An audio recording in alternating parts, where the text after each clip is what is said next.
mornings from 10 to 11. 56 WHBQ Memphis and W253DF Memphis with Greg Gaston and Eli Savoy. Weekday mornings from 7 to 10.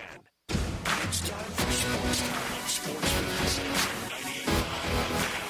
The first hour of Sports Time is brought to you by Lexus and Memphis. Here are your hosts, Brett Scott, Sportsworthy, and Brian Davis.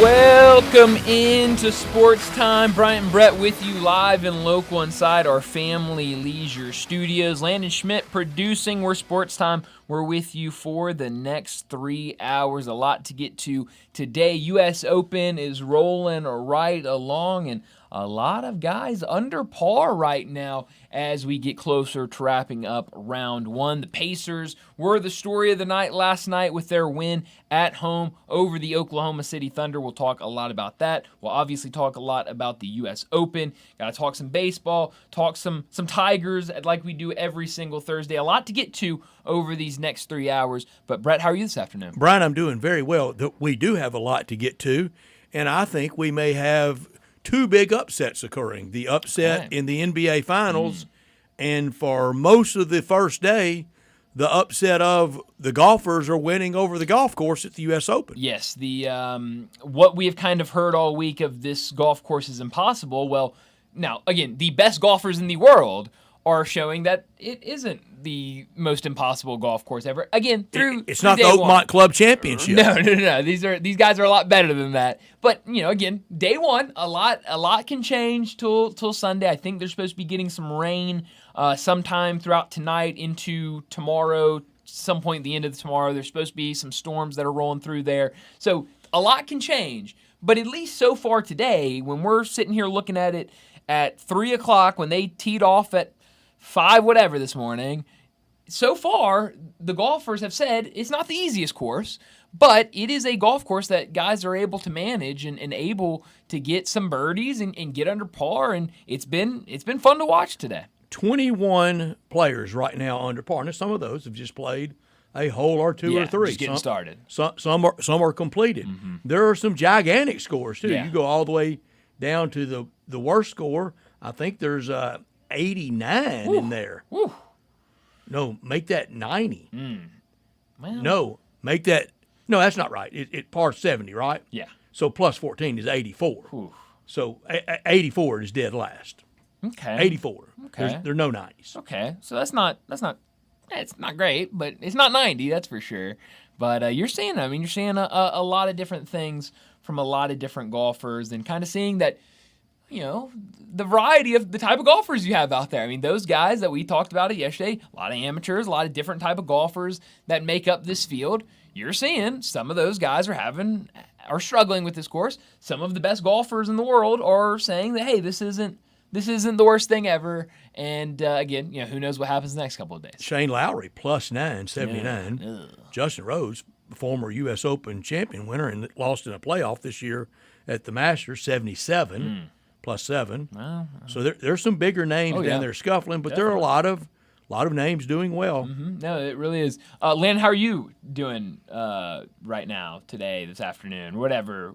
The Jerry Lewis telethon of tweets. Generic question, I guess, posed to you. I think that's a very good way to put it there, Brett. I'm doing very well. I've been enjoying the U.S. Open all day long. I appreciate your service this morning. When I was making my morning walk, you were my only access to the golf course. Hey, that's what I'm here for. If I can service just one person, Brett, live then it's tweeting. First tweet fired off at 5:50. Actually, I was watching on Peacock, and they didn't start streaming services until 6:30. Wow. 6:30. Wow. Okay. So I got to sleep in a little bit this the, morning. The early bird doesn't get the worm, I guess. Well, I did. I saw the notice last night for your peeps. Here we go. I was letting them know. What was the backlash of all the golf tweets? From what I've seen, people have been viewing it. I got a reply from some guy who was sorry about the amateur paired up with who was it? It was Xander and Bryson DeChambeau. The new kid, only 21 years old on this course. He's not doing very hot, but the two Ole Miss Ams had tough days Yeah. Lasasso, the NCAA champion, shot 75, and Cameron Tankersley shot 80. I'll say these two things. Earlier, I heard Landon make it sound like I was almost maliciously challenging him to live tweet. It was a challenge. I don't think that's necessarily what it was. It was more of a, I wouldn't want to do that. If you want to do it, by all means, Did go we for issue it. the challenge yesterday? That's what he makes it I sound said like. it joking. I know you did, and then I made the But comment. I was the one that didn't say it. But then I joking, made the right? comment of like, yeah, you know. Well, I didn't want to pitch y'all against each other. I feel bad. Yeah. how about No, that? no. I just took it personally against Bryant, I guess. I don't want to enjoyed it pitch this y'all morning. against each other, but yeah, I took it personally. All right, challenge again tomorrow. No, I'm not going to challenge you. Well, again tomorrow. I will be doing updates. I'm just not waking up No, that early no. again. Can I say my favorite tweet from Landon this morning? This is how you live tweet a sporting event. I mean, it was chef's kiss, just the perfect follow along. This was at 10:59 this morning. So you're getting ready for John's show. There was a lot going on. Oh yeah. This was, perfect. Beck, who is one of the amateurs, Evan Beck, I think is his name. Yeah. I tried to do some background search on it. I'd never heard of him before when I saw this tweet initially.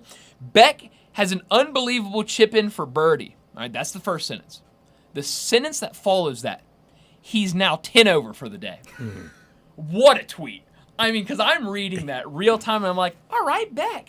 How about that? Beck's getting in there. And I see he's 10 over for the day. I mean, what are we doing? It's an unbelievable I just tweet. wanted to celebrate his accomplishment of the day. Unbelievable. He got a birdie. Unreal tweet. But hey, good for you. Congratulations. It's been a lot of fun. I'll say that. good. I'm glad. I'm sure it's kept you engaged with all of the action throughout the day. yeah. So I say it's a good thing, and I'm glad you're having fun with it. But no, we'll talk a lot of U.S. Open today. Rex Hoggard going to join us in our next segment to talk a lot of what's been going on through day one. I don't think we're going to ask him if yesterday when we were watching him and talking about him, if that was live or pre-recorded. No. I think we'll leave that We're not gonna to, pull the curtain to back too people's far. imagination. But it is a good question. But we will talk a lot of U.S. Open with him in our next segment. Last night, the big story were the Indiana Pacers and their big win over the Oklahoma City Thunder, 116-107. Game 3, we talked about it a lot yesterday, Brett, of if the Pacers can keep this game close, they have a chance. If in the fourth quarter, if it's a single-digit game, anything goes. Well, they enter the fourth quarter. They're down by 5, right where they want to be at. We also talked about those Game 3 woes for OKC. As good as they've been throughout the playoffs, they have lost Minnesota Game 3. They lost Denver Game 3. And then in Game 3 against the Grizzlies, we know it was looking good for the Grizzlies until the Ja Morant injury, down by as many as 29. Last night, they go out there, and again, a Game 3 loss for the Oklahoma City Thunders. Really impressive stuff from Indiana. I have fallen guilty to it as well, but for all the people, me included, that Oklahoma City was some type of behemoth that we had never laid eyes on in NBA circles. Remember, the only series this postseason that they got a sweep was over Memphis, and that was largely because of the Ja injury. That's right, yeah. Everybody nicked them up a little bit, pushed them a little bit, and now they are in trouble. Yeah, no, I mean, you certainly don't want to be down 2-1, and, it's now the question is not how does Indiana respond, how do they make adjustments, how do they change things? It's now what does OKC do, which is something that not many people were thinking. We were talking before the show started about this idea, the most bet on series prop going into the NBA Finals was that it would be the series would end in 5 games and it would be OKC 4-1. We know that Not happening. That's already out of the question, not happening. So yes, this idea of OKC, they're going to make it look easy, and I think a lot of that isn't even really on OKC. It's people discrediting this Pacers team. I mean, all along it's kind of been this plucky Pacers team, and well, they're making it through the East, but just wait until they see the big bad OKC. So it's that. It's not Oklahoma City overdone. It's Indiana underappreciated. I think it's a little bit of both. I think it can be both. I think we can't have both. It's got to be one or the other. If you're making me pick one or the other, then yeah, I'm going to go with the Pacers. It's certainly both. I do think the Oklahoma City just start paving streets of gold around their new $1 billion arena that they're going to win 8 or 9 or 10. Got to win that first one. Got to start it. Now Indiana sitting here up 2-1 did not play well in game one and won it, and got a win last night out of Benedict Mathurin. Yeah. When do they win a game because of their superstar, Tyrese Halliburton?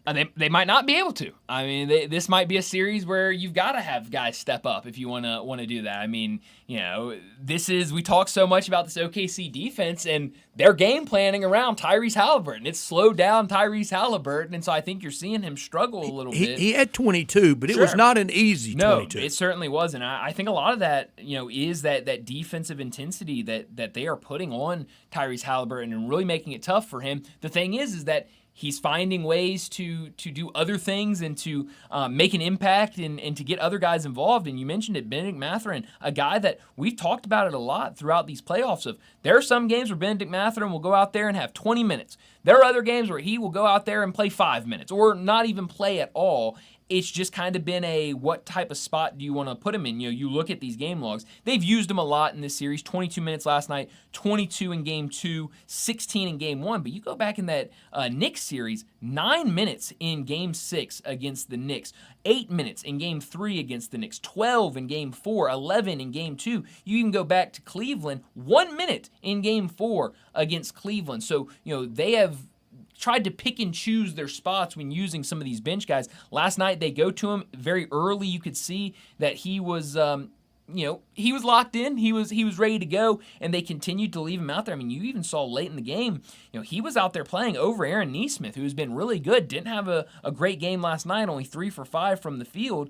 And they went with him, and obviously Nesmith fouled out by that point. But there were a lot of times where instead of putting one of the guys that has been a big story for them out there on the court, they went with Mathurin because he was the hot hand. You got guys like T.J. McConnell who chipped in and really was kind of the mood setter last night for the Pacers. It was a big game for them, but you're right, it wasn't their best game. It was not a great game by them. There were issues on the other side for OKC that also led to this loss. So if they have one great game in them and one superstar Tyrese Halliburton-driven game in them, they're champions of basketball. That's it. You got half of it down right now. And y'all help me with this. And I won't help at the text line, 901-360-8255, the Sissy Log Cabin text line. As Grizzlies fans, we had processed that Oklahoma City was going to win it. We had accepted, okay, that's fine. They passed us. We know that. And in big or small, they passed us. So we understand that they're going to get one.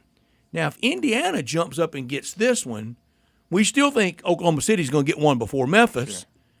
Well, that's at least more waiting for Memphis. Yeah. How do we handle – all right, we had accepted that Oklahoma City was going to be great, and they didn't win it.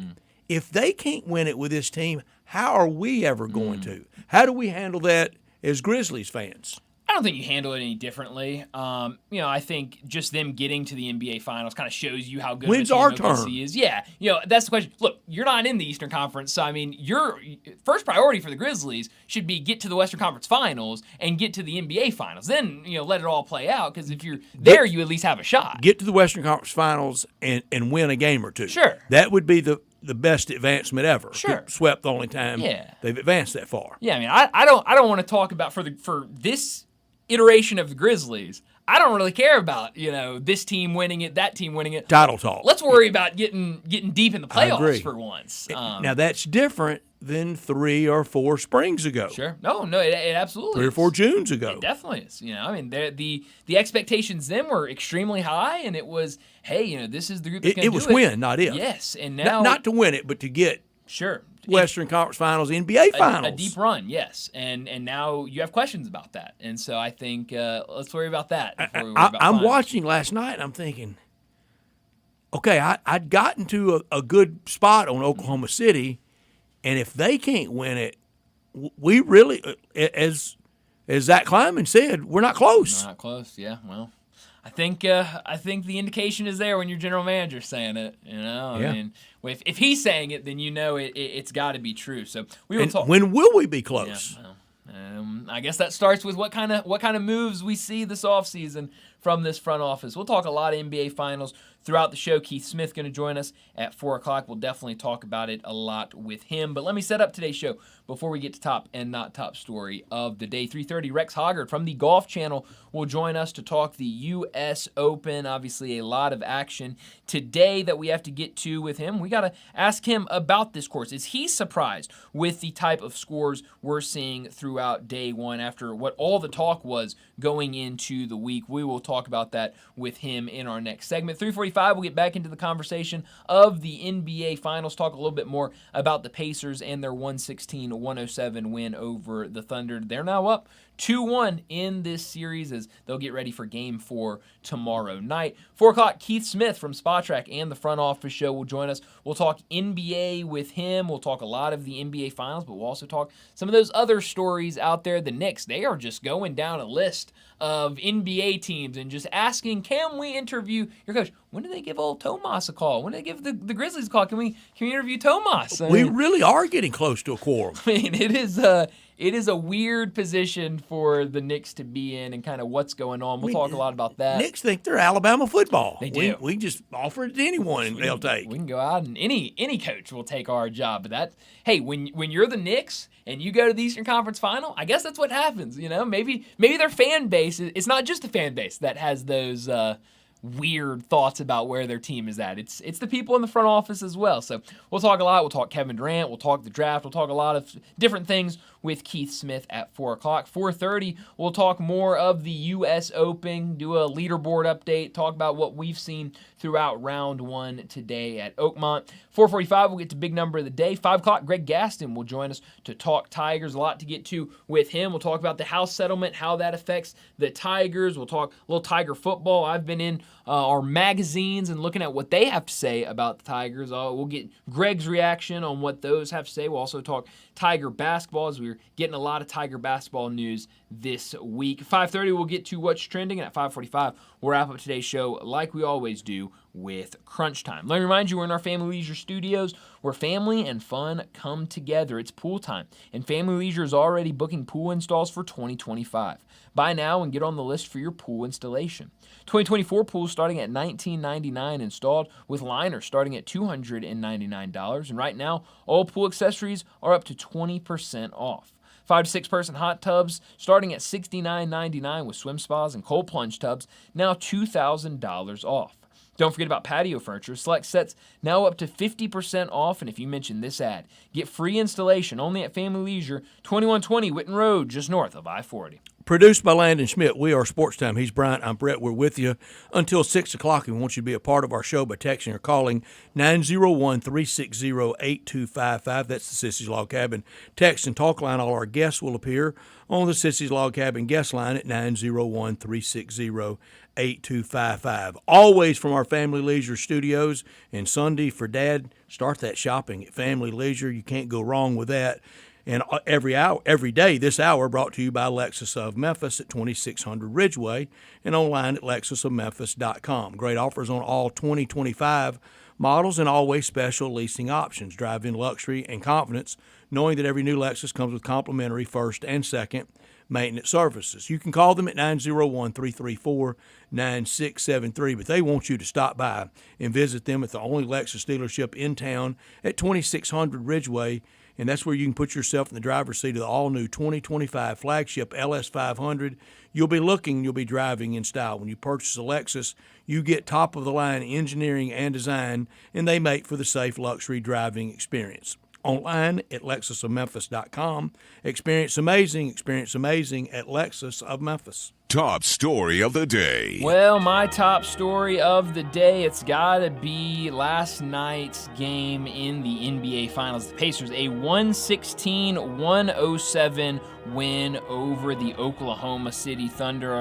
A game where we talked about yesterday. If Indiana is close in the fourth quarter, they have a shot, but they've got to be close going into the fourth. They've got to have it in single digits, and that's exactly what they did. They led at halftime, a massive second quarter where they outscored OKC 40-28. They trailed by only 5. going into the fourth quarter and dominated the fourth quarter. 32-18 in the fourth quarter to get that 116-107 win over OKC. A lot of things jumped out to me in this game. A lot of people talking about the bench play for Indiana, and it was really good. Obi Toppin, Ben Shepherd, and TJ McConnell outscored OKC's entire bench 22-18. Now, something's not included in that, and that was Benedict Mathurin in the game that he had. 27 points in 22 minutes last night, was electric off the bench.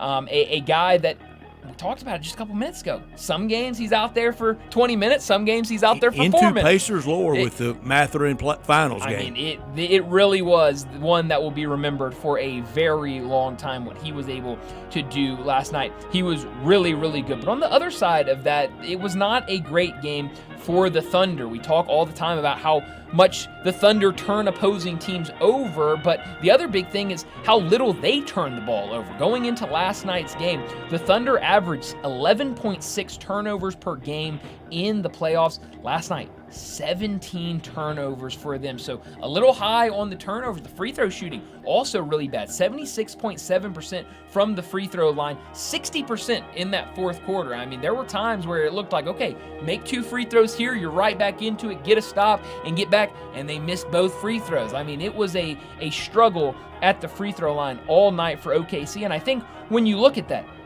turn the ball over. That was 19 Oklahoma City turnovers. Okay, here's the thing. I've looked at 4 different box scores today. 3 of them said one thing. One of them said 2 of them said one thing. 2 of them said another team. I don't doubt that, but I'm looking at 19. No. I'm with you, and I had written down 19 and 17 somewhere because I wanted to point that out that it was different. Because I'll go with the higher one.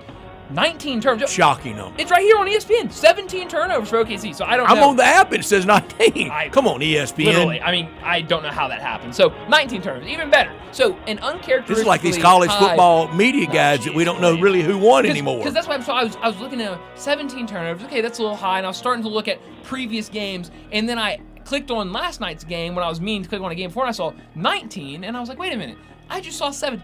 Get your stuff together, ESPN. No kidding. That is incredible. But so uncharacteristically high turnovers, uncharacteristically low free throw percentage, and you only lose the game by single digits. I don't think we're going to see a type of game like that again for the Thunder. So I think the Thunder are still in a fine position. But we didn't think we would see it once. And now we've got 2 losses. Well, I mean, losses, that's different. But I mean, I think that's what we're counting. Sure. But I'm saying I don't think we see another one where they have another game where they have both a bunch of turnovers, you're not setting shooting my the free top throw. perfect. Oh, I love it. But Pacers in a great spot right now, up 2-1. I mean, this is way more than they would have ever even imagined going into this series. Now all they need is 2 more. Thunder, their backs are against the wall. They gotta win 3, and we're getting ready for Game 4. My top story, and of course things can change, but there's 2 things right now, and they're integrated in real time: the U.S. Open at Oakmont and the NBA Finals. From the sports world, and I'm as guilty as anyone. I thought it was going to be a brute and a true bloodletting today and every day at Oakmont, and I didn't think that Indiana had a chance. Well, the groupthink in sports is unbelievable. It is the biggest pack mentality, and here's what I'm scared of. There's almost no room for disagreement. That everybody heads off into this one-way groupthink, and right now we're wrong on both. They could change. It could end up 4-2, Oklahoma City's champions, and kind of what of 2 wins. The rest of the weekend could be somebody could shoot 100 that we were talking about, and everybody will be wrong. But we were told that the golf course was going to be a brute and ungettable, and we were told that Oklahoma City, and I told it, I'm as guilty as anyone, that Oklahoma City was some juggernaut, the likes of which mere mortals have never witnessed, and that Oakmont would have people, withdrawing and dispiriting so that they just quake at the idea of ever playing the course. Both are patently wrong right now. And you're right. You're exactly right. I mean, up 2-0 or up 2-1, and I don't know what the leading score is right now. 4 under with a bunch of guys under par. So a lot of red, 20-something red I numbers. think 21 you said just a minute ago. So no, you're exactly right. I mean, that's two major things that everyone was saying one thing, and it's the opposite. A lot of series left, a lot of golf left. Absolutely. Not top story of the day. Well, my not top story of the day is this story coming out of Tennessee. Zakai Ziegler, we talked about it a couple weeks ago, that he was putting together his own lawsuit to try to get another year of eligibility, and today that was denied. Ross Dellinger reporting earlier today. This is a big one. A Tennessee court denies an injunction in the eligibility case brought by Tennessee basketball player Zakai Ziegler. For those of you who did not hear about this or forget the particular what he was lawsuiting, it was all about he played 4 years, no red shirt, and he was saying that he deserved another year because he would not be able to make the money that guys that redshirted their first year would make as a fifth-year senior. And there were a lot of people when they looked at that and said, well, look at some of these lawsuits that are going through. Look at some of the things that these courts are just saying, hey, we'll put that injunction, we'll let it go, we'll let it slide, that there was a chance he would be able to get that. And today, a Tennessee court, it doesn't specify what Tennessee court, they put their foot down and said, no, you played 4 years, there were no injuries in there was nothing in there, you got what you were supposed to get out of it.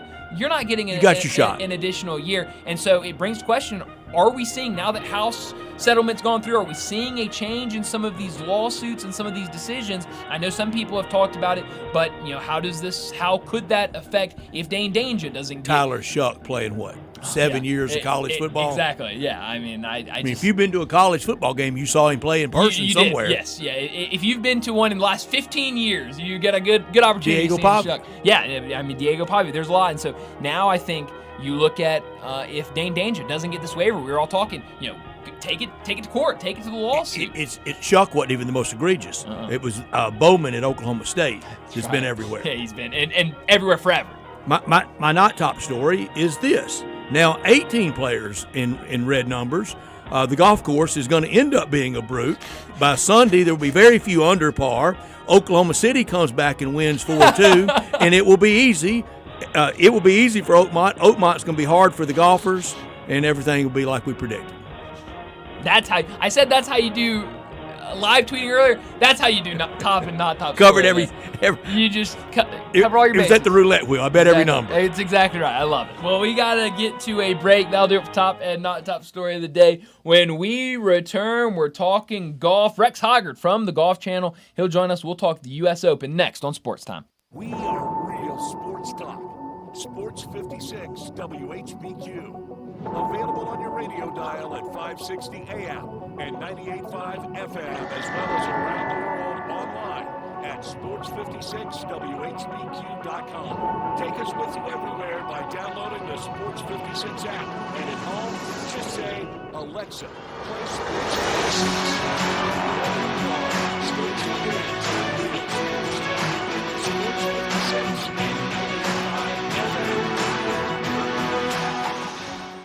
I think a lot about golf, and when I think golf, I think Miramichi. Did you know Miramichi Golf Course offers membership? It's a great way to play more golf for less out of pocket. Their memberships run for $300 a month plus tax, and that includes unlimited rounds and range balls, no extra card fees, priority tee time booking, and discounts in the pro shop. Oh, by the way, there's no initiation fee. Miramichi green fees, they'll allow you to choose the right rate at the right time on the right day for your needs. If morning tee times are more important, you can book up to 14 days ahead of time to reserve your spot. If rate is more important to you, there are discounted evening rates available that you can choose from. Miramichi is now open on Mondays, and you'll find the lowest rate is on Thursday. Sometimes you just need to escape the hustle and bustle of life. Miramichi Golf Course provides just the right place to solve that need. The name Miramichi means place of happy retreat. When you need a quiet, peaceful round of golf, please make your way to Miramichi.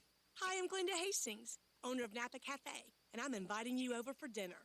Treat yourself tonight with a delightful dinner of scrumptious combinations, fresh salads, homemade soups, or maybe start with an appetizer, like our baked Dungeness crab dip with manchego cheese, lemon, garlic, and French baguette toast. Drift into one of our fresh seafood dishes, like the caramelized sea scallops with curry beurre blanc, black forbidden rice, and Thai mango salad. Or our ancho honey glazed salmon with creamy black bean puree, avocado pico de gallo, and jalapeno crema. Maybe you're looking for something cozy and comforting, like our Duroc pork chop with apple brandy demi-glaze and blue cheese bacon mashed potatoes. We have something for everyone. Napa Cafe, open Wednesday through Saturday for dinner starting at 5 o'clock. For reservations, visit our website at napacafe.com. Come join us. I'd sure love to see you. Congratulations to Napa Cafe, celebrating 27 years of great food and service for you. Napa Cafe. Hello, sports fans out there. Walker Taylor here with the Germantown and Collierville Commissary. We just celebrated our 43rd year in business, and I would like to thank our fantastic customers and especially our loyal staff. Time has flown by. We now have a second location, Poplar and Houston Levy in Collierville. Catering is a specialty of ours. 50 to 5,000, no job too small, no job too big. Full service or self-service. We also have a party room in Collierville that is great for rehearsal dinners, business meetings, you name it, we'd love to have you. Also, our barbecue party packs start at $8.75 a person. Barbecue, beans, slaw, bun sauce, including serving utensils. Especially great for tailgating with football season coming up. The commissary restaurants also believe in giving back to the community. Possibly you have been approached by somebody selling a barbecue six-pack coupon for fundraising. Cheerleading groups, church groups, anything to help a worthy cause. Holidays are near. Smoked hams and smoked turkeys will be on the pit before you know it. Come see us at Germantown and Collierville Commissary. Also check us out at commissarybarbecue.com. Sports 56 traffic. Good afternoon. Traffic's on the increase in certain parts of Midtown right now. 240 South at South Parkway. I-40 still moving at the moment. Westbound here at Danny Thomas. All that traffic this time of day headed across the I-40 bridge over in and towards Crittenden County, West Memphis. Not bad south of Memphis with that traffic flow right now. 55 southbound down into DeSoto County. Dandelions, crabgrass, call Lawn Solutions here in the Memphis area. These guys are the best and they're affordable. Lawn Solutions 867-5626. I'm Commander Chuck with your on-time traffic.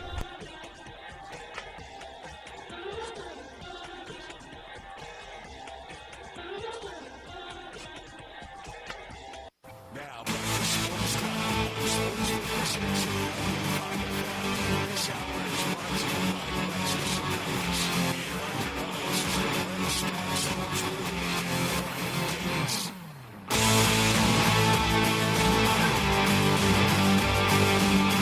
We're working to get a hold of Rex Hoggard. As you can imagine, being at Oakmont, being at a major on day one, doing your duties for Golf Channel, it can be very hectic. So trying to get a hold of him. But today, we talked about it. It has been a little surprising just the way that day one has played out. And a guy that really all year, his name has always been around the top of leaderboards. It's right there at the top of the leaderboard today. J.J. Spawn, 4 under for the day, a bogey-free round. I was telling you earlier, Connor told me this. I completely missed it, or I would have maybe at least thrown some money on it, just what the heck.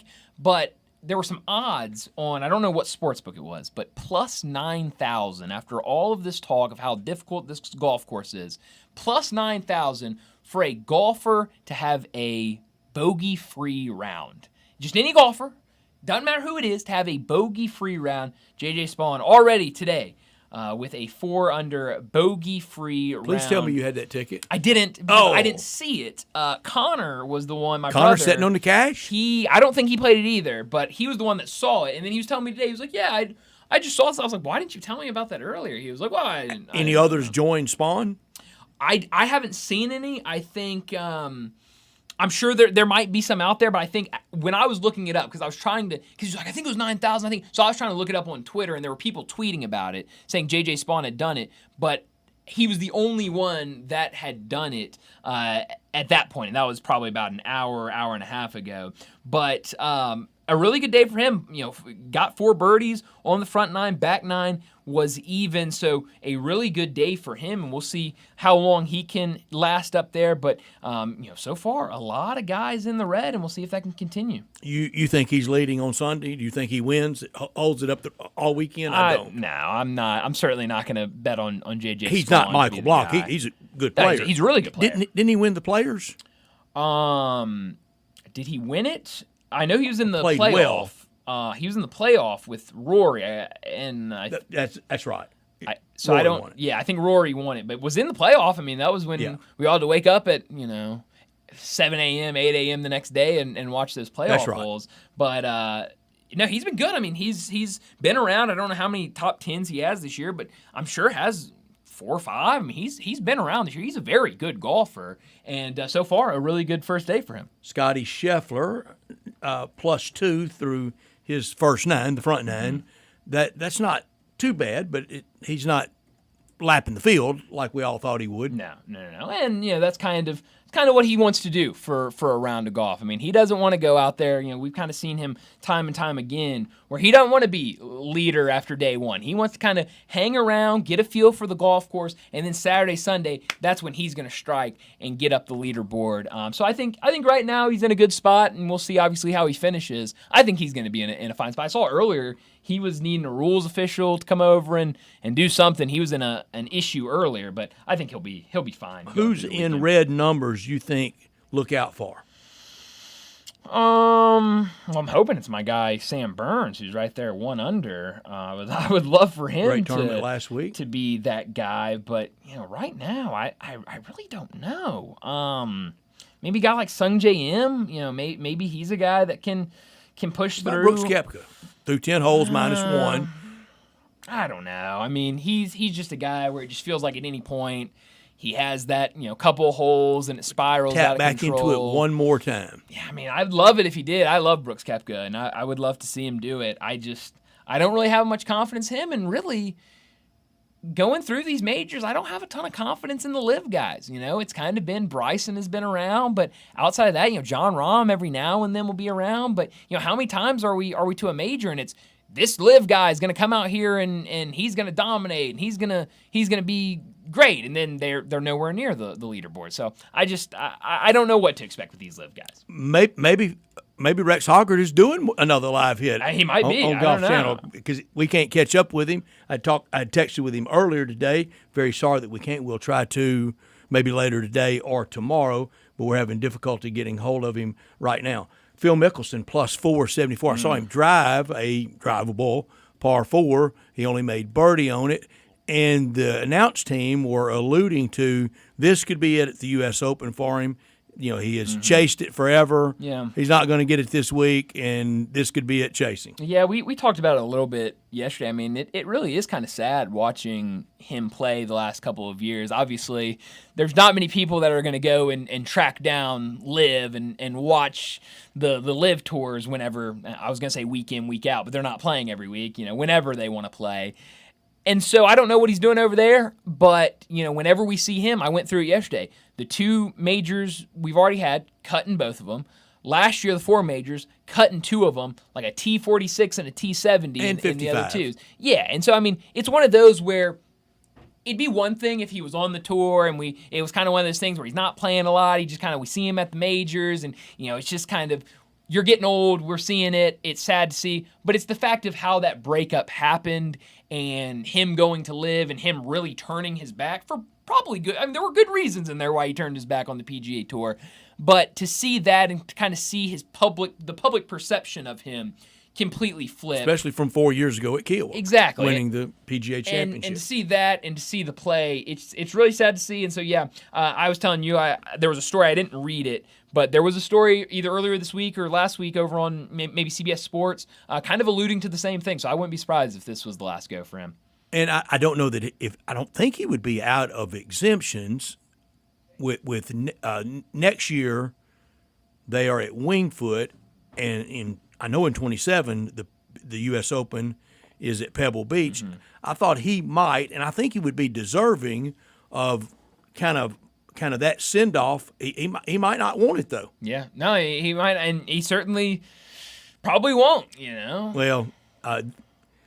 This year at Oakmont, next year at Shinnecock, and nightmares there for him. Yeah. 2026 at Shinnecock, 2027 at Pebble Beach. Thought that might be, similar with him in native California, Southern California. Yeah. He might want to do it there like 2 Arnold years from Palmer now, did though. in 94 here at Oakmont, very close to his home at Latrobe. 94 Oakmont was very famous that Friday afternoon for something else. Guess where I was, Bryant? You're right here. I know that for sure. Right here on these airwaves, not this studio. Right. It was a different location. And Paul Hartledge and I, George was off. Paul Hartledge and I on the air. And is this the OJ? No OJ kidding. slow Holy speed. cow. It was a Friday afternoon. Wow. Arnold Palmer's last round, competitive round at the U.S. Open, the goodbye, and NBA Finals that night, and the OJ slow speed chase. Yeah. On starting about right now. That's crazy. And going all the way, until we were off at 6 o'clock. So, I mean, talk about a lot to talk about, I mean, there was no shortage of things to discuss. We had a TV in that studio, but it wasn't great. Nothing like we have now. And we're watching it and wondering, and they had split screens. Mm-hmm. NBC stayed with golf on one and the slow speed chase on the kidding. other. Yeah. Wow. And then went right into the NBC's coverage of the NBA Finals that night. Really? There's some go to YouTube. There's some great Bob Costas outtakes. Oh my gosh! You made me think of this when you said they had it split screened. Earlier today, when I was pulling up the U.S. Open to start watching it, I'd watched it, earlier this morning, just regular, like we're watching it here, just regular big screen television. And then I went and was watching on my iPad, and I went to pull it up on my iPad on YouTube TV. And YouTube TV, you can do 4 screens at once and 4 different channels at once. They had 4 different U.S. Open screens to watch, and they were also, one of them was the actual, USA broadcast, and then the other 3, I believe, were secondary options, and so you were seeing shots that weren't being live, on television. It was fun. I mean, you were getting to see, all these different shots at one time and waiting. Sometimes it would be synced up live. Rory had a long putt. You would see on this screen, here's Rory on the main screen. It was fun to watch. I mean, it was watching a lot more. And we're getting ready to lose. Yeah. Network coverage. Yeah, you told me about that. At 4 o'clock, it goes to all streaming, and then tomorrow morning, it's streaming until later in the afternoon, right? Yeah, so I think it's so we got all morning on USA Today, and then at 4 o'clock it's going to go over to only Peacock. Tomorrow morning, it's from like whenever they turn it on Peacock until I think noon, we said, and then noon all day you can watch it on Peacock. But at noon or 1 o'clock, that's when you finally get it on regular television. So I mean, on Channel 5. On NBC. That's correct. Yes, I believe NBC. And all weekend, mostly there. Yeah, so NBC. I think always Peacock. 11 a.m. for both Saturday and Sunday. And Bryant, you just know that at some point, Monday or Tuesday, we'll get that release from NBC Universal. And I'm not doubting their numbers of record streaming numbers. It's overwhelming. Sure. And they're kind of working us. To go that way when they eventually go to everything's there. Oh yeah, I mean it's kind of what it's starting to be of starting to slowly streaming put more and more. Is a fancy word or words for pay-per-view. Yeah. No, it is. But this is pay-per-view. Sure, it's you're paying for something no matter how you're watching it. There's only that's going to be you pay more per view. Exactly. And so I know there've been discussions and things. I think it's kind of got botched, but there was a discussion about having a mega streaming channel where it's all of the sports entities together, and that kind of fell apart. I know ESPN's doing their a different streaming package that is not ESPN Plus. It's going to be its own thing. Guess what they're calling it, Brett? Oh, you're going to love this. You are going to love this. We have not even talked about this. They're coming up. So right now you have ESPN that you go to on regular television. You have ESPN Plus where you see a lot of like mid-major basketball games, football game, whatever it might be. They're adding an additional streaming where this is more tailored for people that don't have cable. If you just want to have ESPN, ESPN2, games that are on ABC, this is the option for you. Guess what they're calling it? Any guesses? Nothing? A la carte? ESPN. Just ESPN. Just ESPN. What? Don't I already get that? Not if you don't have cable, I guess. And so that was the I'm big pretty joke. sure I get it on 206 on That's DirecTV. exactly right. That's exactly right. So that was the big joke is they're making a streaming channel. That's just called ESPN. You know, it's no different than just And that's regular change. that's the only place it will be Exactly. at some point. Over under, Landon, jump in here. Over under 5.5 years. Over under 5.5 years. One of the NFL championship games, either AFC or NFC, will be just streamed. So not Super Bowl, just a Not Super Bowl. We got to work into it, don't yeah. No, it's going to be a while. Super Bowl's such big business that they would never. I mean, I'm not saying never, but it'd be a while before they put Super Bowl. NFC championship game, AFC championship game, over under 5.5 years. I'm going to say just over. Just barely over. Give me the under on that. Give me the under. 4 years from now, 2029. Give me the under and in the 20s. Yeah. I think that was a good number you set. 5.5 feels like a really good number because we're already seeing a couple of those wild card games going to streaming. But they're programming us to it. They're working us to it. Yeah. I think it might be a little bit of a slower kind of rollout of, hey, all right, we're doing a wild card game now. Here we go, a divisional round game, and then it finally gets Okay, next year Super Bowl 60. When do we have and y'all definitely will see it. Yeah. When do we have stream only Super Bowl? Next year 60. We know it's not anything in the 60s. Hopefully never. I'm gonna say it's not in the 60s. I think that's just Super Bowl 80. Maybe. I just think that's a bigger hurdle. Super Bowl feels like a bigger hurdle to get over than any of the other games. Just because, I mean, Super Bowl just kind of stands alone by itself. Well, that's when people who don't even watch football watch as well, and they're not going to pay for a streaming service for just one day or something like that. But if they ever learn, they will pay. Yeah, that's true. I think we got a long way to go for Super Bowl to be streamed. So. They make enough money with all those. They do. All those They really ads. do. They don't need streaming. Now I don't know this. I see where the streamer is. Who? Not. But also free on Fubo. For what? For the U.S. Open. Oh, I have no idea. I know it's on Peacock that's their streaming partner, but that's subscribed. I didn't know there was a free place you could go watch it. I would bet if NBC Universal doesn't own it, they have a piece of it. For sure. I don't know exactly what it is, but if it's something like that, I know there are they have those type of whatever. Is it pronounced? How do you pronounce it? I think it's Fubo. I think Fubo right. TV, I believe. I think you're right. It's a Fubo. But yeah, no, they have different things like that where it's free, where they sell a bunch of advertisements to fund it, and some I've seen some people put stuff like that. I didn't know U.S. Open was doing it, so that is news to me. But we'll keep you updated on what's going on at the U.S. Open, probably around 5:30 or so during What's Trending. We'll give you another leaderboard update. But we need to get to another break, and when we return, we got to talk more about Game 3 last night, the Pacers and their win over the Oklahoma City Thunder. We'll do that next on Sports Time.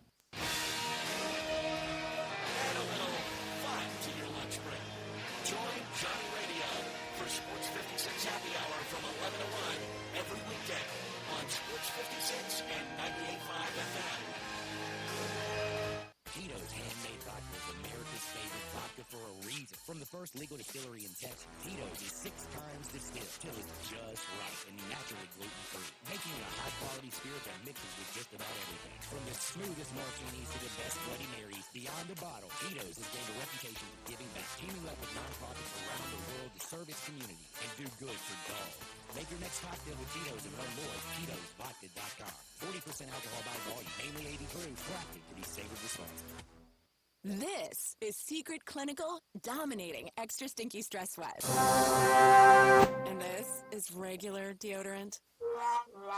Secret Clinical in a heat wave. This is regular deodorant. Ugh, I can't. Secret Clinical with workout sweat. And regular deodorant. How much more? Secret is the GOAT. Because nothing fights sweat better. Stay fresher under pressure. The very last thing anyone wants is to burden their family after passing. That's why having a trust or a will is essential. It ensures your loved ones, your spouse, children, or anyone you care about clearly understand your wishes and don't have to deal with confusion, drama, or legal hassles while grieving. Without a will, your assets could be distributed in ways you never intended. People you care about could be left out completely. Also, Probate can be a long, complicated, expensive process, and it's avoidable if you have a simple trust in place. A trust or a will sets a clear plan for how you want your estate handled. They're simple, affordable, give you peace of mind. I have a simple, revocable trust, and knowing my family won't have to go through probate brings real comfort. Trustandwill.com. They make it easy. They're the leaders in creating personalized trusts and wills to protect your legacy and loved ones. Do the right thing. Protect your family. Visit trustandwill.com today for total peace of mind. Hi, this is Troy Five Ash, owner of Five Ash Roofing. Did you know there are so many roofing companies in Memphis that I don't even know them all? So that begs the question, which one should you choose? So I thought I'd give you a little background about me. My grandfather was a World War II Marine. My father worked for the University of Memphis for nearly 30 years. My mother, a pianist at Raleigh Baptist Church. Seems like forever. I went to Brownsville Road, Craigmont, and Bartlett High School, class of 81. We support the local school systems, youth athletics, and believe in what St. Jude and Le Bonheur stand for. I'm a Tiger and Grizz fan. The point? Memphis is my home. Five Ash Roofing will be around if you ever have a problem with the service we provide. Five Ash Roofing, fair, honest, and ethical, with deep local ties in our community. 367-0050 or memphisroofer.com. Five Ash Roofing is what we do. We're here for you. Now, back to Sports Time. Sports 56. This hour is brought to you by Lexus Service. Here are your hosts, Let's Talk Sports with Brian Davis.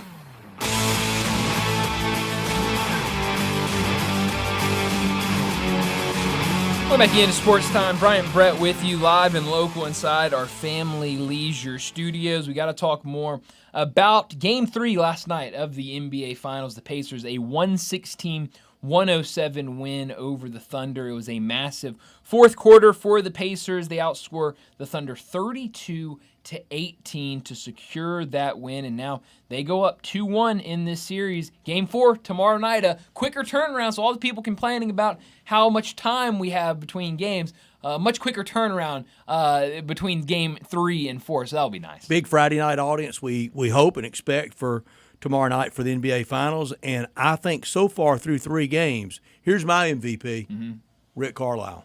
Yeah, he's been great. And we've talked about it all throughout the playoffs. I mean, that's a guy that has that winning in his blood. I mean, he is a finals champion, and now doing it with a different team and obviously a different era, but is making it Might work. have even been on a roster with the Celtics. Sure could have been. Contributing player, not definitely primary. No, but definitely could have been. I don't know that for a fact, but I wouldn't put it past him at all. And so now, doing it again with a team that just never gives up. I mean, any game they're in, it's going to be from the time that ball goes in the air to start the game till that final buzzer sounds. They're going to be playing, and they showed it again last night. We talked about, that bench, what they did, and some of those guys. I want to talk about the defense for the Pacers. I mean, Andrew Nembhard, what he has done defensively this series, matched and up didn't with do SGA. a lot last night scoring. No, but I mean, you look at what they have very clearly told him is, we need you to be a pest on SGA, and that's exactly what he's doing. He's doing that out there. That sequence late in the game from Miles Turner defensively, where Chet takes a three, he blocks the three, it goes right back into Chet's hands. He tries to drive, and I mean, he is right there, not giving any ounce of space, not fouling at all. I think forced a shot clock violation, or at least a bad shot on that the end of that possession. So just really impressive what the Pacers have done, especially last night, offensively and defensively. You don't think Oklahoma City's in any trouble? I wouldn't say that. No, I mean, they're down 2-1. Of course they're in trouble. But I do think this is a very talented team, and even though the Pacers are up 2-1, there's still a little bit of pressure on them, and pressure on both teams right now. I think we'll learn a lot tomorrow night with Game 4. I don't know what the spread is right now. I would be surprised. 5.5 OKC. Okay, I would say that probably goes up. I think tomorrow afternoon when we're talking about that is more than 5.5. That's probably 6 or 7. I think a lot of people are going to expect OKC to bounce back. What's that stat we always talk about? They haven't lost back-to-back games. So no, I mean, I'm not saying that there's no pressure or that they're winning this, that it's already over. But I think they're a fine team. I think they're a really good team. This isn't the first time this postseason they've been down 2-1 and they've been able to go and win series. So it should be really fun to see how this wraps up. Halfway home, we'll get into this more if and when they win it. If they win it, that will make 10 out of the current 15 in this composition of the East to have won it all time. Way back when for Washington to win it. Way back when for Philadelphia to win it. But it'd be 10 out of 15. Holy cow. That would leave in the East Orlando, Atlanta, Brooklyn, Charlotte, and who else? Maybe 11 out of 15. That would leave. It would leave those having not won it. Wow. Holy cow. Well, I know Orlando hadn't won it. I know Atlanta hadn't. Brooklyn hadn't, and Charlotte. So it'd be 11 out of 15. Wow. That's crazy. Of those four, who's next? I guess the easy answer is Orlando. I mean, the other three are younger. The other three are kind of rebuilding. Lost. I guess, Atlanta is a little further on than those other teams. But I think the easy answer right now is Orlando. But I don't think any of them are close. But it's going to be fun to see how this wraps up and what we see, especially tomorrow night in Game 4. You're right about Rick Carlisle. Won it as a player in 1986. So looking for ring number 3. That was against Hank McDowell and the Houston Rockets. All right. Wow. Okay. So yeah, looking for his 3rd ring and up 2-1 right now, playing extremely well. Those fourth quarters. I mean, there was a You got points average that year for no, Rick. certainly. Couldn't have been much. I'm just on Wikipedia, and it just shows me that he was on that team. That bench won. player. Yeah. I saw this last night. Sam Quinn, and this is fascinating. Sam Quinn, who covers the NBA for CBS Sports, NBA Finals by quarter. First quarter, OKC is plus 23. Second quarter, OKC is plus 3. Third quarter, OKC is plus 7. Fourth quarter, Indiana is plus 27 points. It's incredible. Again, that's that fourth quarter, whatever it is about them, they go in the fourth quarter, and they've shown it now a couple times in this series. But we got to get to another break, wrap up this first hour. When we return, we're talking more NBA. Keith Smith, he joins us next.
sleeping needs. One of us likes it warm, and the other prefers to stay cool. You can probably guess who's who.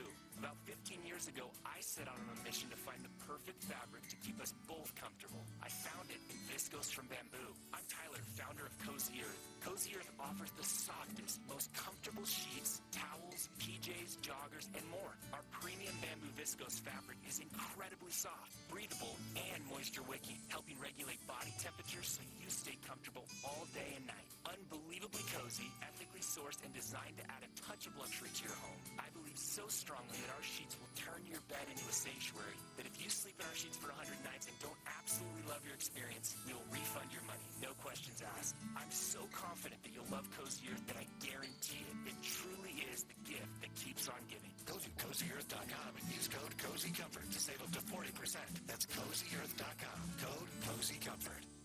Hey everybody, it's summer, so come and get your new and affordable 2026 All-Star Chevy Equinox right here in Olive Branch. Financing is down to 6.6% for 72 months. All new 2025 Silverados with $6,500 cash back and financing down to 2.9 for 36 months. It's here, so go big and get a new Silverado 2500 HD with financing as low as 3.9 for 60 months and not one payment for 90 days. And your good credit deserves it. If you're law enforcement, first responder, healthcare, military, education, recent grad, you get an extra $500 bonus. And all the certified and pre-owned cars you want, like this Corvette Stingray and more Tahoes and Silverados, then you'll find in one place, anywhere, right here in Olive Branch. If you have any vehicle you want to sell, bring it here to All-Star Chevy in Olive Branch and get the most money for it today. Vacation road trips and all your summer fun begins right here in Olive Branch with our friends at All-Star Chevrolet. Together, let's drive. AllStarAutoGroup.com. Elwood Shack in the Lowe's parking lot on summer just keeps getting bigger and better. Bigger because now there's a second Elwood Shack at 4040 Parker Plus at the University of Memphis. And better because you can get breakfast every day at both Elwood. So there's the barbecue breakfast burrito, even beef brisket or pork shoulder, and pancake biscuits made fresh daily. Real house-made pancakes, apple and bacon, French toast, and more. And the new Elwood's even at the Real Coffee Bar serving fresh roasted J. Brooks coffee. Elwood Shack, now with 2 locations and open every day for you. This Rebel Yell is back. The Rebel Yell online radio show is back on WHBQ Sports 56 and 98.5 FM. Every Monday night at 6, hear the latest news on your Ole Miss Rebels with Nancy Porter with 24/7 Sports. Former Ole Miss defensive captain Mike Fitzsimmons, Gordon Ford covering SEC sports ball, and former Ole Miss baseball announcer Gary Garvey from kickoff to free throw to extra innings. Your Ole Miss sports on the Rebel Yell Hotline show right here Monday night at 6 on Sports 56 560 AM and 98.5 FM. Your Mid-South sports station. This traffic report is brought to you by Millington Weight Loss. For more information, call 901-436-0272. Sports 56 traffic. Good afternoon. Filling out paperwork on the scene of that earlier wreck in Midtown, 40 eastbound at Chelsea. I mean, it's been heavy up through there for the last 30, 45 minutes. Traffic's busy out here, but moving on 55, working your way down through South Haven into DeSoto County. And lots of radars south of Memphis this afternoon. Dandelions, crabgrass, Lawn Solutions says give them a call. Here in the Memphis area, that number is 867-5626. I'm Commander Chuck with your on-time traffic.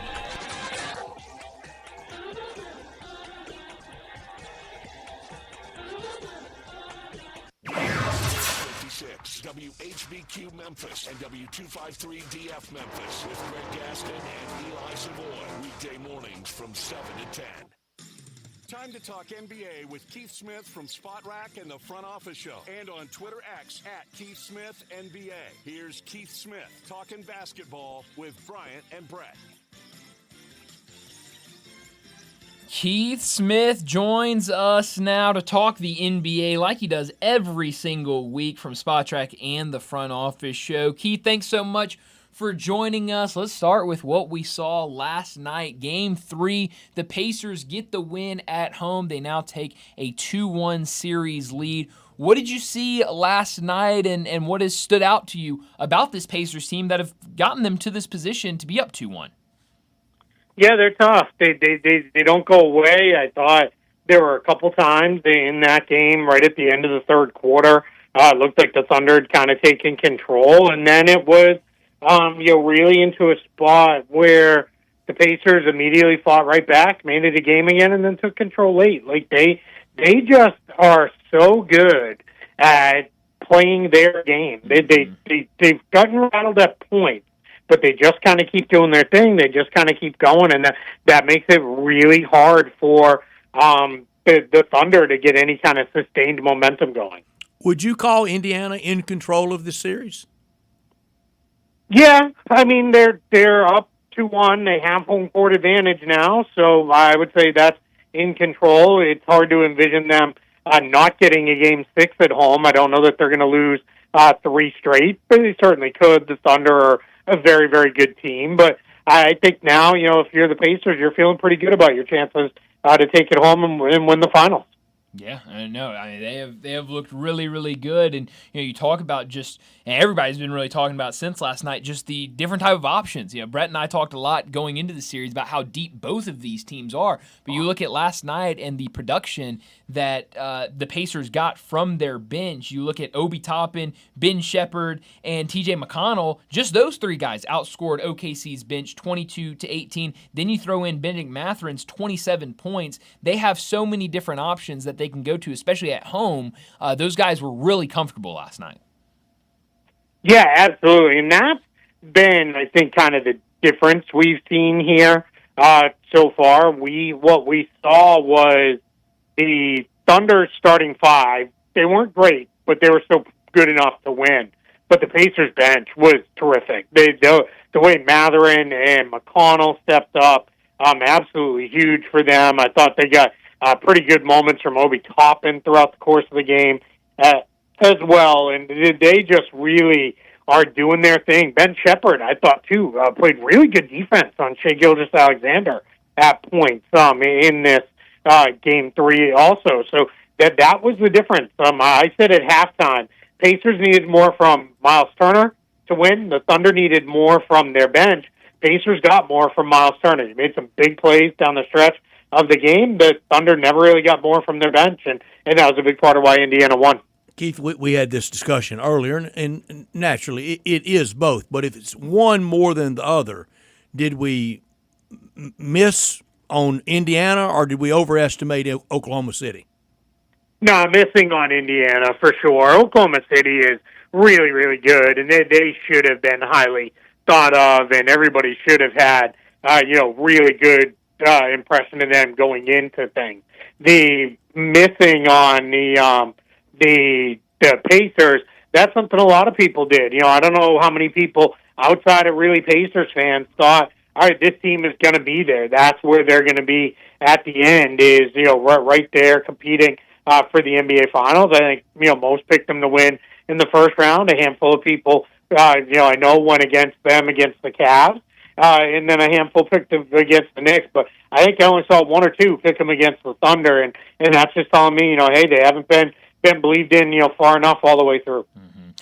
When you look at some of the decisions going into the series that the Thunder made, one that is very clear, and you saw it a ton in Game 1. I mean, it was a big factor in Game 1, I thought, and you're seeing it a little less in Games 2 and 3, but the Thunder going away from their two big lineups. It feels like that they don't really want both of their bigs out there, Isaiah Hartenstein, Chet Holmgren, on the floor at the same time. It's either one or the other, and right now it's mostly Chet out on the court. What do you make of that change? Do you think that's the right decision with how potent this Indiana Pacers team can be with their three-point shooting?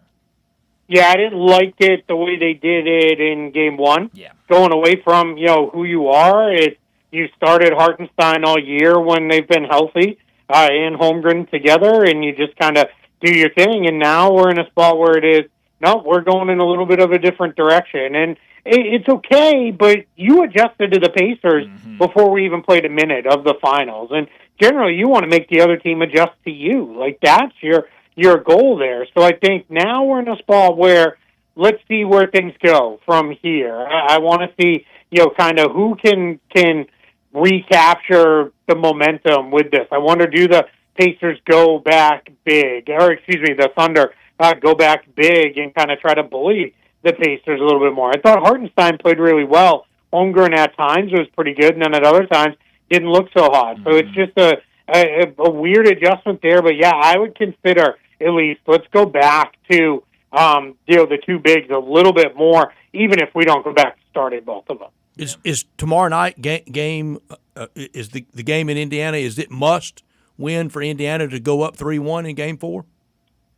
I don't know that it's must win. I think it's probably more must win for the Thunder. You never really want to fall behind 3-1 in a series, so they've definitely got the pressure on them, I think, more than Indiana does. But yeah, if you're Indiana, you'd much. Yeah, I mean, it's breaking news, right? You'd rather go up 3-1 than be 2-2. But yeah, that's why a lot of people always say Game 4 has kind of become the pivotal game in a series. It used to always be thought like Game 5 was the biggest game because whoever wins a Game 5, is either winning the series or can win it in one more game. Well, now it's become Game 4 just with, I know the Warriors lost the 3-1 lead, but we don't generally see teams fall from a 3-1 advantage in the series. What have you made of Andrew Nembhard and what he's been doing defensively? You know, I've seen him a couple times matched up against SGA and really holding his ground, doing a nice job. What have you made of his defense and SGA last night? A lot of people talking about, not a ton of points in terms of what we're used to from him, and the uncharacteristically large amount of turnovers for him. 6 turnovers last night, a high for him. What have you made of SGA? Yeah, I think Nemhard's done a good job, along with McConnell and Shepard and Neesmith, of just kind of keeping them a little off balance. Like, they're all giving them a little bit of different looks. Nemhard's more pressing up on them in the half court. When McConnell picks them up, he's picking them up full court. Shepard and Neesmith both give him a little bit more size. Shepard's a little quicker. Neesmith's a little more physical. So they're doing a really good job keeping SGA off balance. And I thought in the second half last night was the first time it felt like he really wasn't in control of the game. It really did feel like he was just kind of in a spot where it's like, man, I'm trying to make things happen, and he just couldn't find the traction that he normally needs to have. And that'll happen sometimes, right? People have tough games or tough moments in games, but yeah, it's going to be really, really interesting to see where things kind of go from there. For Oklahoma City, who has to play better? I'd say it's a combination of Jalen Williams needs to be more consistent in each half of games. Chad Holmgren needs to be consistent throughout the whole entirety of games. He needs to be really good. And then they just need to get more out of their bench. Hartenstein played pretty well, but it's got to be one other guy. We saw Aaron Wiggins had a really good game in their win, so they kind of need him to really get going. That would be pretty big. So I think that's kind of what we're looking at here moving forward. Those are the guys who got to really get it going. Yeah, it's going to be fun to see how this plays out tomorrow night with Game 4. Looking at some other things, I know a lot of kind of starting off-season news. We got to talk about the Knicks, Kevin Durant, those sort of things. But I do want to bring up Zach Edey and this injury that we all learned about on Saturday. What did you make of this? The kind of initial reporting was that he would likely miss the start of the season. That was from Shams. Grizzlies PR did not want to put a timeline on it before his surgery. After the surgery, we got an update saying that he would be reevaluated in 4 months. What do you make of this injury for Zach Edey, and how does this affect the Grizzlies as they get ready to start making moves this offseason? Yeah, I mean, the good news is that seems like they feel like this surgery is going to kind of fix this issue, which is really good, right? Let's get it done, let's get it solved, and let's move forward so that we're not dealing with this all the time for Zach Edey, where it's every kind of couple weeks, right? Or every couple months even, where it's, a sprained ankle is causing him to miss chunks of time. So if you can restabilize it, that's great. The bummer is he loses an entire off season of work now. I think they said 4 months, right? So that's taken us, if we're in the front end, right around the start of training camp, he'll be ready to go. Maybe misses the beginning part of the season if that stretches out a little bit longer. It's not the end, not ideal, but not the end of the world. Miss a little bit of time, but it's that work. And it's funny because I had somebody say, big deal about Summer League. It's not that important. It's not really about Summer League. It's just about everything else. Let's say the Grizzlies said, hey, we really want you to shoot 115 footers a day. Well, he's not really going to be able to do that now. That's going to take a little while before he can get back to kind of doing those things. So it is going to take a little bit of time for him to get there. But I think the more important thing is all indications are that this is going to really get him solid moving forward health-wise, and that's really, really important. And the lack of work with a new head coach. Yeah, for sure. Now, in the summer, you don't get as much work with the head coach. You're more working on individual-type development.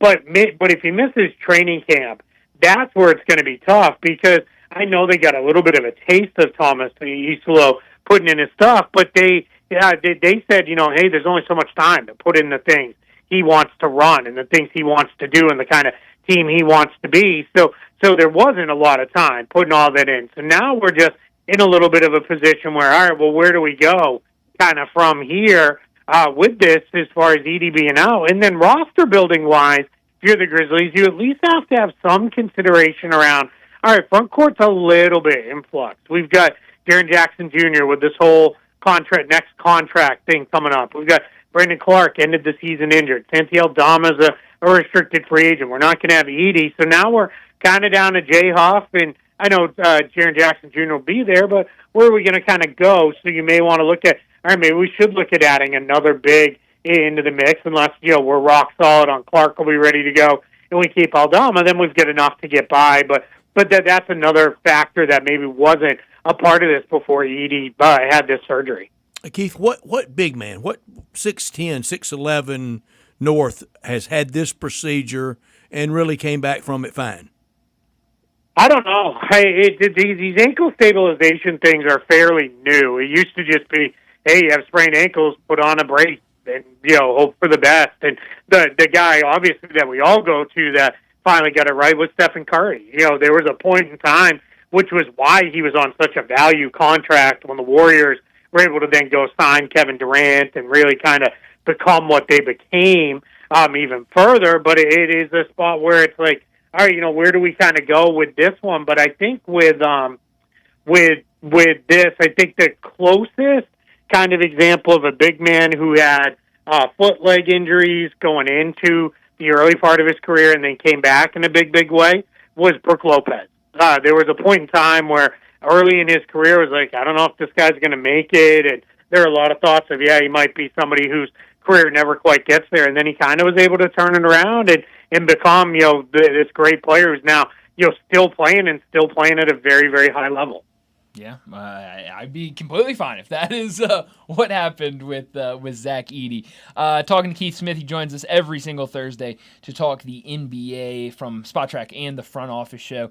The Knicks, they are just kind of, it feels like they have a list of every NBA team and their head coach, and they're just going down one by one, calling every single team, trying to interview their coach. They have requested and been denied the opportunity to interview Minnesota's Chris Finch, Houston's Ime Udoka, Dallas's Jason Kidd, Atlanta's Quinn Snyder, and Chicago's Billy Donovan. What do you make of this coaching search, and where do they go from here?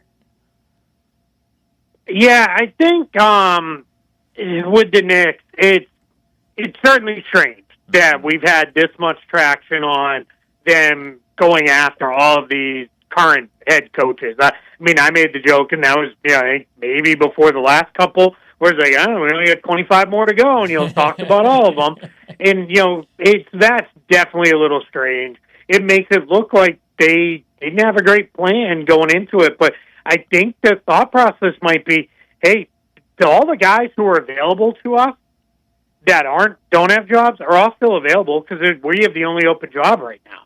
It's not like any of those guys are going to disappear from the market. So I think it really becomes a spot for the Knicks where it is, all right, let's kind of, if we can land one of these quote-unquote dream hires, let's try to go get one of those guys instead of going into a spot where we, end up taking a different guy that, maybe was a little further down on our list. So I don't know that they've really lost anything. You might as well kind of keep it going and see if you can land somebody else instead. When they ask a team for permission, who lets that out that they rebuffed it, and is it for embarrassment factor?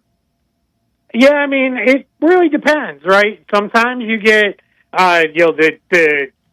you might have somebody from the Knicks who's out there that's like, yeah, we keep getting, turned away. We talk to these guys. It's more likely coming from the teams because, right, if you're I know one of the teams they talk to is Dallas and Jason Kidd, you could now come around and be like, look, they really wanted Jason Kidd. What a great guy we had. We've got this coach who's really highly wanted by another franchise and all that. So that's a big deal, right? So you want to be the one to kind of put that out there. And then also the coach's agents are the ones probably very likely that are getting with the media because then it becomes, hey, look, they try to get our guy. That's how widely prized he is and how valued he is around the NBA. And then they go back to their current team and be like, hey, you want to start talking extension, more money? Because we know we've got these other guys who are interested. Mm-hmm.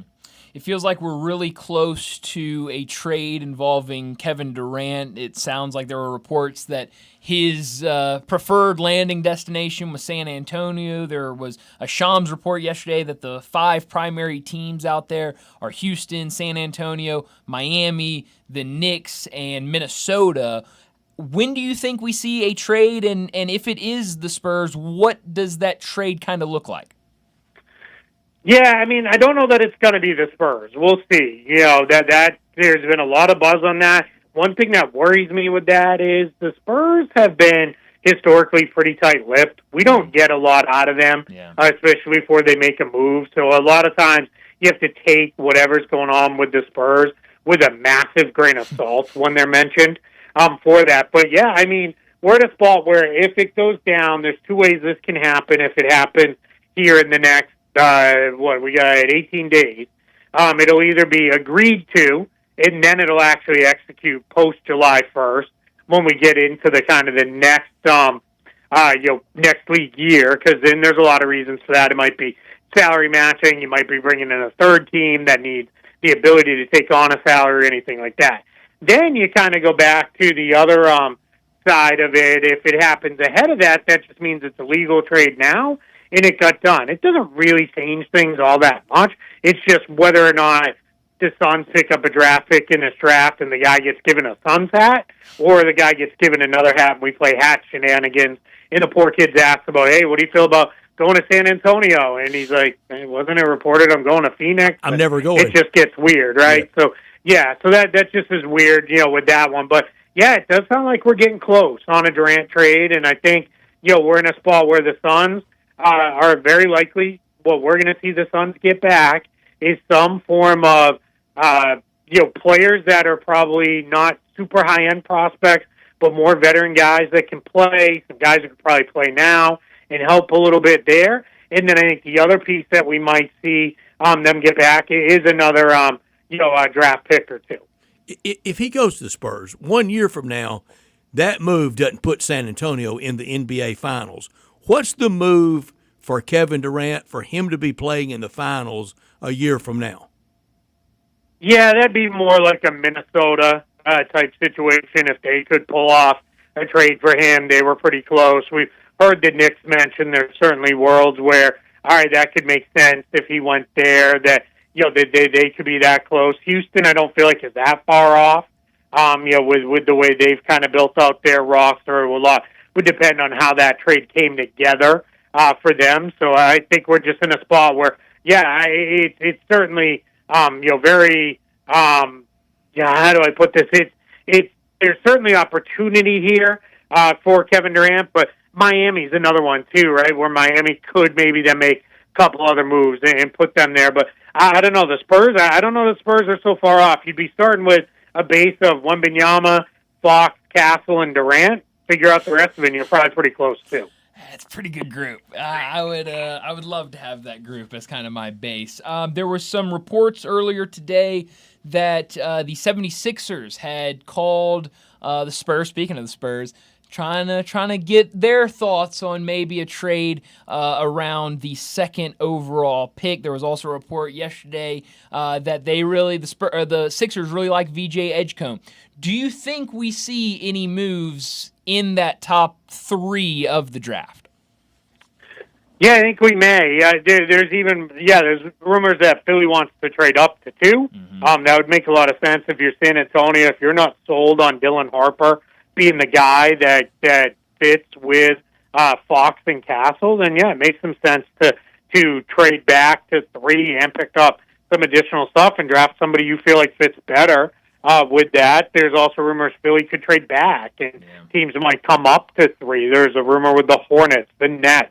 I think have been rumored about. The Hawks are looking to move up. I think San Antonio probably stays where they are. We know Dallas is not moving off of number 1. So I think we're really in a spot here where we could see this turn into, we've got now a whole bunch of movement from 3 on down. And part of what factors into that is we have a lot of teams with multiple picks in this draft, and some of those teams don't really have the roster spots.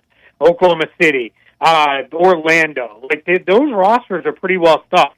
Brooklyn does not want to roster 4 first-round rookies.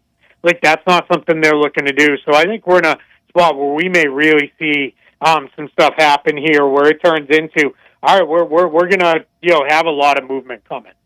Brian Windhorst the other day on First Take said that this year's NBA offseason will hit sooner, harder, and wilder than usual. Do you buy that? Do you think we are going to see a wild offseason? Yeah, I think there's a chance. I think we see this turn into things start happening maybe as soon as the next week or so. I think the NBA is going to do everything they can to try to keep a Kevin Durant trade from, let's hold on it until after we get past the finals. They don't want anything distracting from the finals at all. But I think we're in a world where we could see this turn into very quickly it becomes, all right, this trade happens, then we get another move made, and then another move. And, we're not waiting on major free agents to come in and big-time signings to happen. So because of that, we're sitting here with trades maybe the way, and often trades can get lined up because teams can be talking trade right now. There's nothing holding them up on that. Where free agency, you still got to wait a little bit before you can really start that process. So I think we're really in a spot where this is going to be a very fast-moving offseason with quite a bit of movement, especially via trade. I'm excited. I hope it is as wild as we think it could be. Keith, as always, thanks so much for joining us. Enjoy the next couple days, the next week of NBA Finals, and we'll do it again next Thursday. I appreciate it. Thanks so much for having me. Thank you, Keith. Keith Smith with us every Thursday talking the NBA from Spot Track and the Front Office Show. If the NBA Finals, if it goes 7, it ends on Sunday, June 22nd. So for the league to kind of keep the lid on that blockbuster trade, they got their work cut out for them. Yeah, that would be tough. And the draft date is next Thursday and Friday, isn't it? Yeah, I mean, it's right after that. So, I mean, that would be, let's see. So it would end on the 22nd. Yeah, it would start on the 25th, I believe, or 26th, one of those dates. 25th. So that's a quick turnaround from the end of the NBA Finals to the draft. So good luck if we go to 7 games. So the draft is on Wednesday and Thursday, not Thursday and Friday. Correct, Wednesday and Thursday. So that's at least what this is telling me, the internet. So that would be quick. That'd be real quick. That would be, that'd be wild. 25th and 26th. So that would be a real quick turnaround. But I'd be fine with that. If we just get all NBA Finals and then it ends in 7 games and then for 2 days, 3 days, it's just wall-to-wall type of trades that are funneling down and then we get the draft, I'd love it. And we expect Memphis to be involved. Yeah, no, in something. I definitely think so, and I wouldn't put it past anything of them getting involved with something around draft day of trying to get either something late first round into the second round, moving one of those picks or trying to get an additional pick for this draft. Then free agency starts. I mean, we've talked about it. It's a great offseason. It's boom, boom, boom, boom, boom, boom, boom. It's one thing after the other. It's right there with the NFL on great offseasons. It's really good. It's really good, and the way it's set up. I mean, if you like to just one thing after the other, we just talked about it. It's end of the NBA Finals, right into NBA draft, right into free agency, right into summer league, and then you kind of get a little time off, and then you get into training camp and everything. But it's a lot of fun. Keith Smith was with us on our Sissy's Log Cabin guest line, where all our guests join us at 901-360-8255. Sissy's Log Cabin, the official jeweler for the Memphis Grizzlies, big Tigers supporters, and everything in this area, including at the FedEx St. Jude Championship. They will be there. That great location at 4542 Poplar. They're there every day, all day, every day. And they support the local teams, part of the fabric of the community. They're the Mid-South's largest selection. They have the Mid-South's largest selection of one-of-a-kind jewelry, engagement rings, necklaces, earrings, wedding bands, 9,000 square foot store in Laurelwood with expanded lines for Rolex, Cartier, diamonds, and more. Remember Dad there at Sissy's Log Cabin.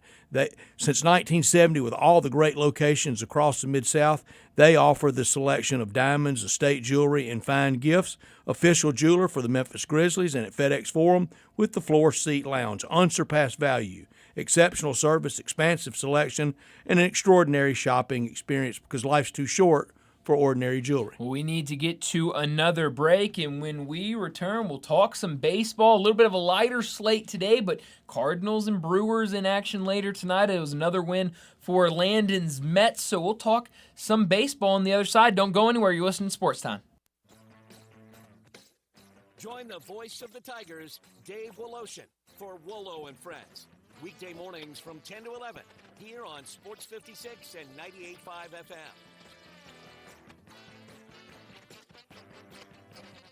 Take your basketball skills to the next level at Shoot 360 Memphis. Shoot 360 is a revolutionary basketball training facility that combines cutting-edge technology with gamification and provides instant, objective feedback with hands-on, one-on-one expert coaching. And now, introducing Shoot 360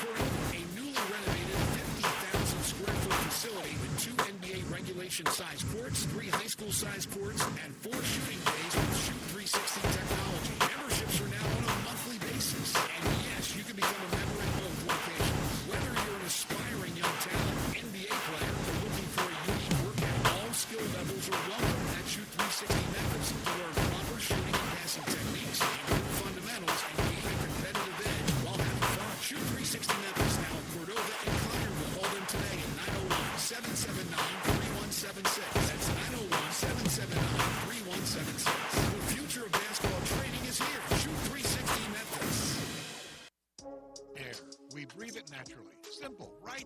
Not so fast. The air you breathe could be hazardous to your health. Don't guess. Be sure with a phone call to the Memphis Mold Inspector, the only licensed mold assessor in the Mid-South. Call the Memphis Mold Inspector to check the air quality inside your home or office. Call 901-292-7788 for clean air and peace of mind. 901-292-7788 or visit memphismoldinspector.com. Is your wife asking you to stop eating junk food? We have it covered at Humdinger. It's quick, it's healthy, and most important, it tastes amazing. Many choices from salmon salad to rainbow trout and grilled asparagus. Come visit us for lunch at Humdinger, 6300 Poplar Avenue. So good, Coach Penny eats with us weekly. Don't forget, Humdinger's offers full-service catering for weddings, social events, or your corporate lunches. You can call 901-260-8292 to find out more. Nestled in the heart of East Memphis, located corner of Park and Cherry, is a beautiful residential neighborhood. I'm here at Town Village Audubon Park interviewing a new resident, Carolyn. Share with us why you chose Town Village. Well, if your parents or special friends need to make that big move, let me share with you my experience. It was tough for me to leave home, but then I discovered Town Village. I would like to highly recommend Town Village to you and your loved ones. After looking at all the amenities and meeting all the people and staff, I was hooked. From restaurant, bistro, 3 meals per day, housekeeping, transportation, security, health care, physical therapy, exercise room, and even a heated pool and spa. Come see us and make your new home in Town Village. Visit us and call Daniel at Town Village Audubon Park at 901-374-7342. There's no place like home, Town Village. This traffic report brought to you by Triangle Meat Company, feeding Memphis since 1967. Open 8 to 5, Monday through Friday, 4790 Summer Avenue. Trust Triangle Meat Company. Sports 56 traffic. Good afternoon. We've already had a couple of wrecks in the Midtown area. It's only getting heavier on 240 South at South Parkway. Trying to get south of Memphis, that's been a challenge at times down through there with some slow traffic earlier on 55 South at South Haven into DeSoto County, working your way all the way down into Tate County. Hey, Weimer's Jewelry is your diamond engagement ring headquarters here in the Memphis area. Go by and see David at 7525 Highway 64. That's Weimer's Jewelry. I'm Commander Chuck with your on-time traffic.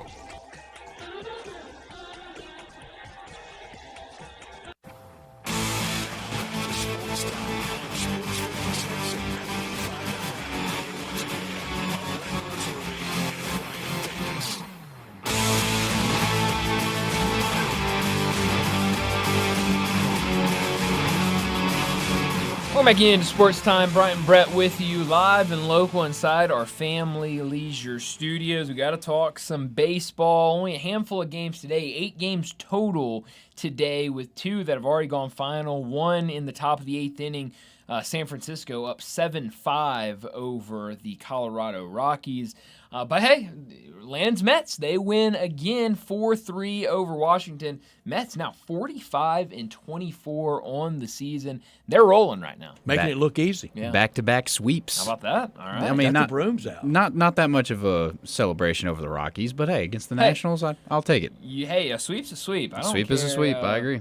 Care who it comes against. Tonight, Sonny Gray going for the Cardinals. He has 7 wins. If he wins, he will be one of 3 National League pitchers with 8 wins. Brandon Pfaadt with the Diamondbacks, Robbie Ray with the Giants. Got 2 Mets with 7, Holmes and Senga, so pretty crowded. There's a case to be made for him if he got 2 or 3 more wins tonight and 2 or 3 more before the break to be the National League starter. Yeah, no, I mean, he's been really good. You know, you mentioned it, going for win number 7 tonight. He's been 8 tonight. he's been really good. And so I mean, I think you can make a case.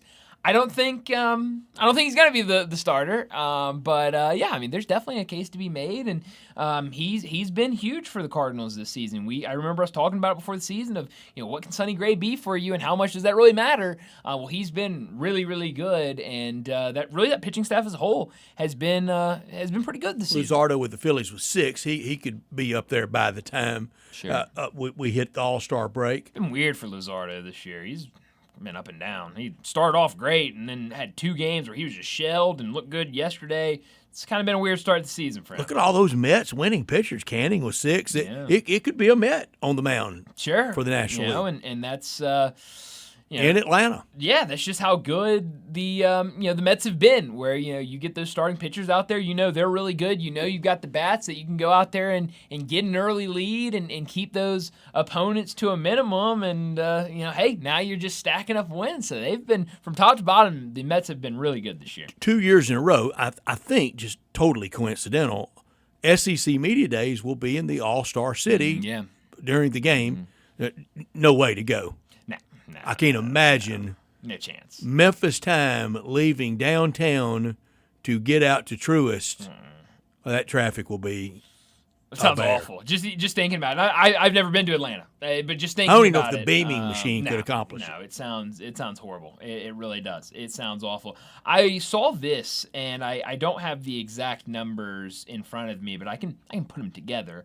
You mentioned wins. When you look at quality starts this year, there are only 2 pitchers that have 11 quality starts this season, but one of those is Paul Skeens. 11 quality starts this season for Paul Skeens. Mitch Keller, I believe, goes tonight for Pittsburgh, either tonight or tomorrow night. Mitch Keller goes for Pittsburgh with an opportunity for his 11th quality start. So we have an opportunity where 2 Pittsburgh Pirate pitchers have 11 quality starts on the season, and combined, they would have 5 wins. 22 combined quality starts and 5 combined wins on the year. That is rough stuff for those 2 guys. It is, and poor Paul Skeens, every number except for team wins, and even his individual wins and losses is not great. He's 4-6, ERA 1.88, innings pitched 91, strikeouts 92. Yeah, he's been awesome.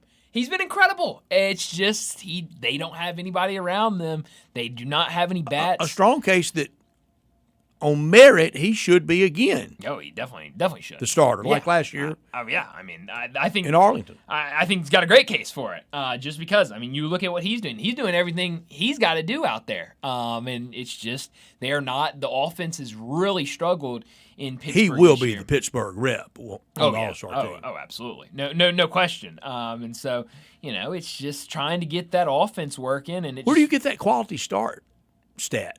Well, I have it on ESPN under pitching stats, quality start down there. I saw the stat on Twitter. That's what cued me in on I saw that flying around this morning. Yeah. It's just crazy how bad this Pittsburgh team has been, and I just don't.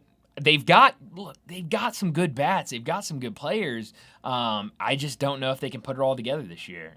At least not even to make a run, but just to be competitive out there. I mean, it's just been a struggle for them all season. What's it mean tonight, Cardinals and Brewers at American Family Field in Milwaukee?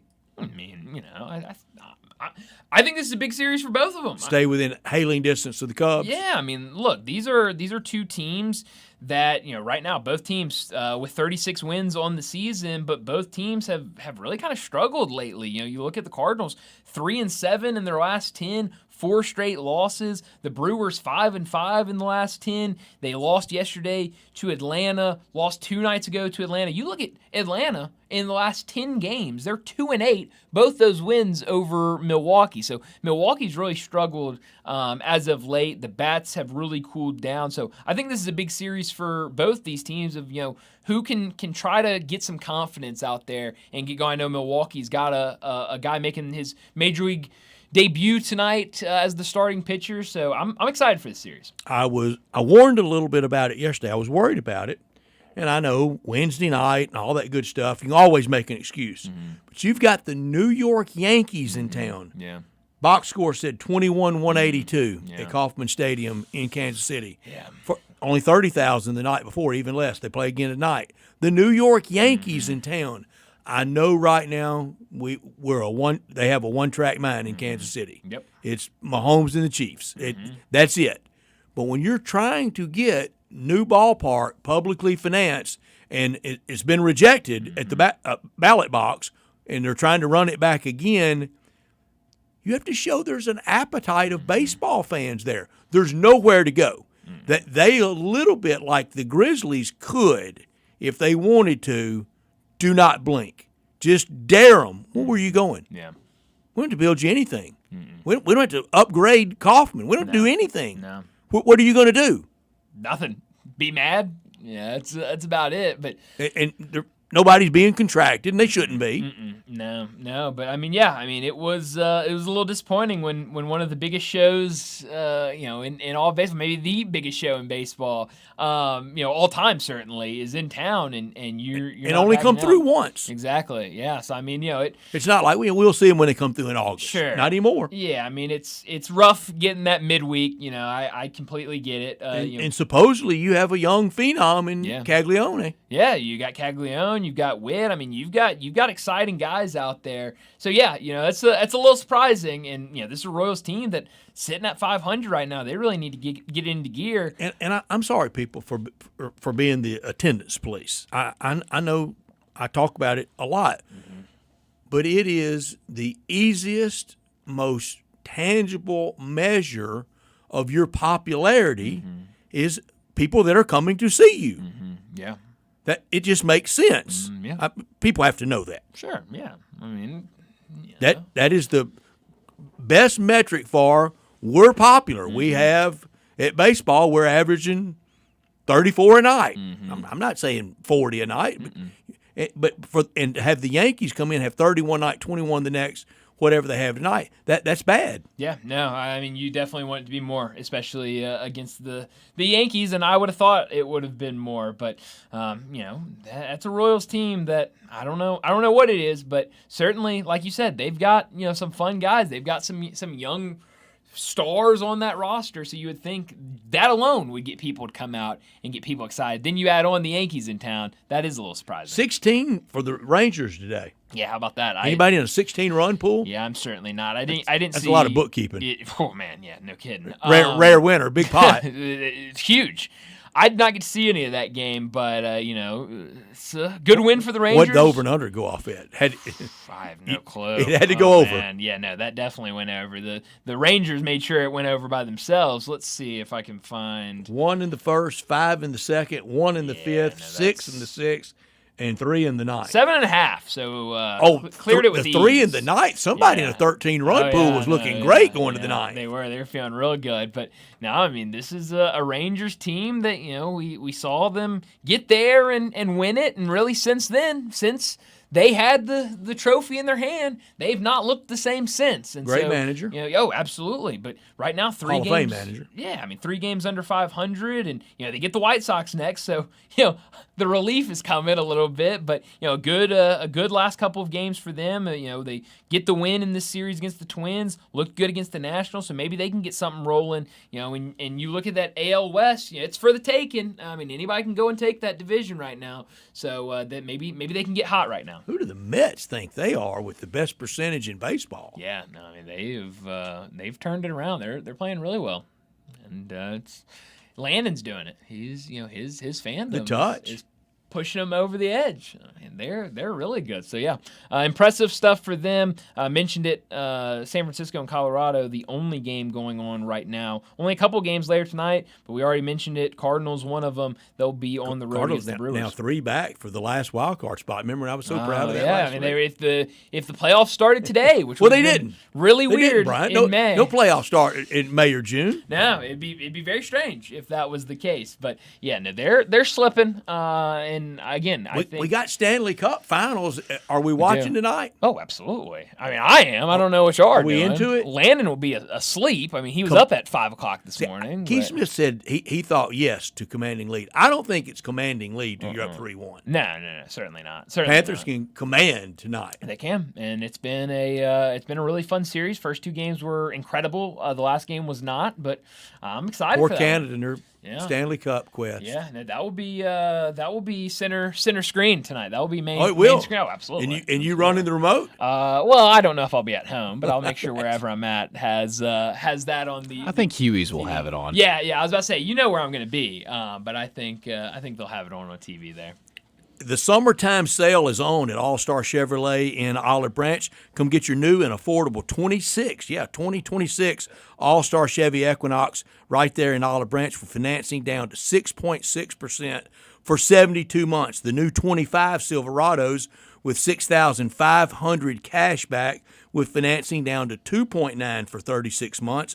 Go big and get a new Silverado 2500 HD with financing as low as 3.9 for 60 months and not a single payment for 90 days. Your good credit deserves it, and you'll get it at All-Star. If you're law enforcement, first responder, healthcare worker, military, recent grad, educator, you get an extra $500 bonus back. All the certified and pre-owns you can imagine, like the Corvette Stingray they have, more Tahoes and Silverados than you can find in one place anywhere. If you have any vehicle you want to sell, bring it to All-Star Chevy in Olive Branch and get the most money back for it today, even if you didn't buy it there. Vacation, road trips, and all your summer fun should start right there in Olive Branch at All-Star Chevrolet with Drew DePriest and our friends at All-Star. Together, let's drive something from All-Star. For more information, go to allstarautogroup.com. Well, let's get to another break. When we return, it'll be time for Big Number of the Day.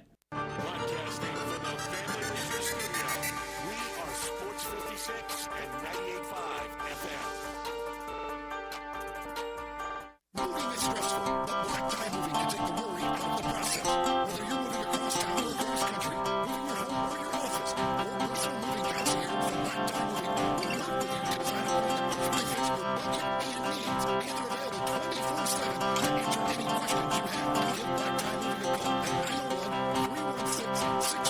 901-316-6196 or go to blacktiemoving.com/Memphis to get your personal, no-obligation quote from the moving experts at Black Tie Moving. Hi, I'm Glenda Hastings, owner of Napa Cafe, and I want to thank you for making us part of your dining experiences. If you are a first-time guest or have dined with us countless times, I want to thank you for making us part of your lives. Whether you're celebrating with the crowd or planning a cozy date night on the town, Napa Cafe can provide you an extraordinary evening. We have 5 dining rooms, including our private wine cellar, our Jan's room for 2 guests, and the Eleanor room for parties up to 60. Sit back, relax, and celebrate. Leave the cooking to us. Come see me at Napa Cafe, 5101 Sanderlin Avenue. We're open Wednesday through Saturday for dinner starting at 5 o'clock. We also offer curbside pickup from our full menu.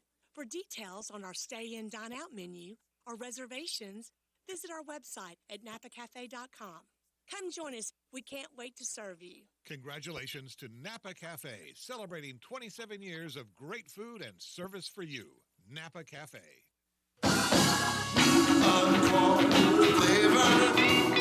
Corky's barbecue. Cooking it up. Down home way. Hit me smoke flavor like a good old day. Hey, y'all, Jimmy Stone over here with Corky's Barbecue. Catering is our specialty. Millions have trusted Corky's to cater their events for 40 years. Because we make it easy for you and delicious for your guests. Whether it's 50 people or a crowd of thousands, our experienced team comes to your location, sets up, serves, and ensures everyone enjoys Corky's all-you-can-eat barbecue buffet, starting at only $7.99 per person. You can't beat it.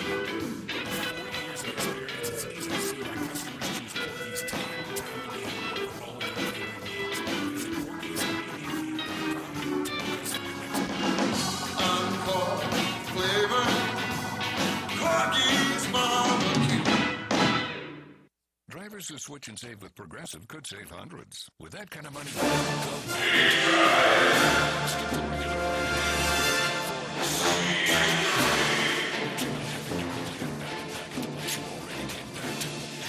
your shoes the whole time you're there. Check for prices.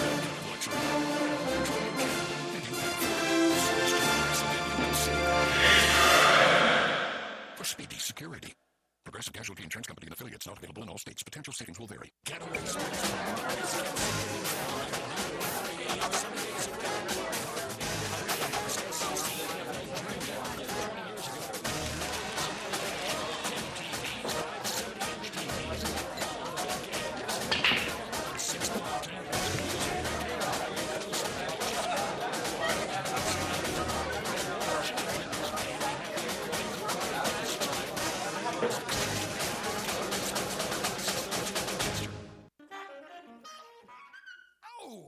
Tasty high note. Oh, hi, don't mind me. I'm practicing my new baritone sax. I just heard PayPal's paying for people's stuff every day for 100 days, and there's 10 million up for grabs. All you have to do is use PayPal checkout online.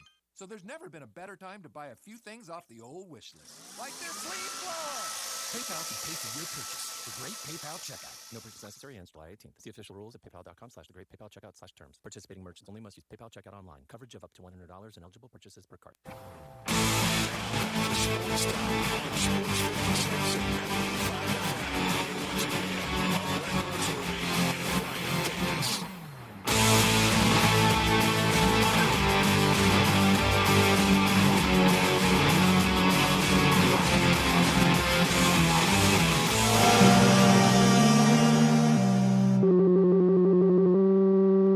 Big Daddy. Hello, Big Brand. It's a guy, he wants to be big, then he gets big, he doesn't want to be big anymore, then he gets small, but the suit's too big. Big Daddy. The big boy. You're a big guy. I think she's trying to pull a fast one on Big Daddy. The big number of the day. Well, Brett, my big number today is the number 5. This is, you're going to have to hang with me with this right? one. No, definitely not for Albert Paul Pujols. Horning. But I'll give, it can be for Albert Pujols. I think anytime you can give Albert Pujols a shout out, it is definitely warranted. But this comes from last night's game. You got to stick with me on it. So last night, Indiana had a player with 25 or more points on 75% shooting. That was Benedict Mathurin. 20-plus points and 10-plus assists. That was Tyrese Halliburton.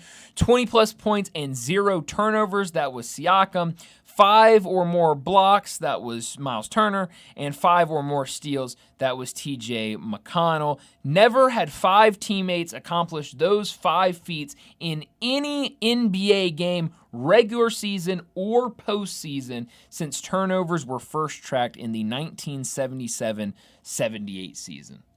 It's Indiana's to lose now, isn't it? They got the lead. Just like Keith was saying, They have the lead. They have home court advantage. I don't know how commanding. I said yesterday it was must for 3 and 4. I still believe that. We talked about it. We talked about it. If you went right now on your sports book and you wanted to bet who is going to win the series, maybe this is something you talked about, that 80% yesterday. Maybe this is something people want to go do right now.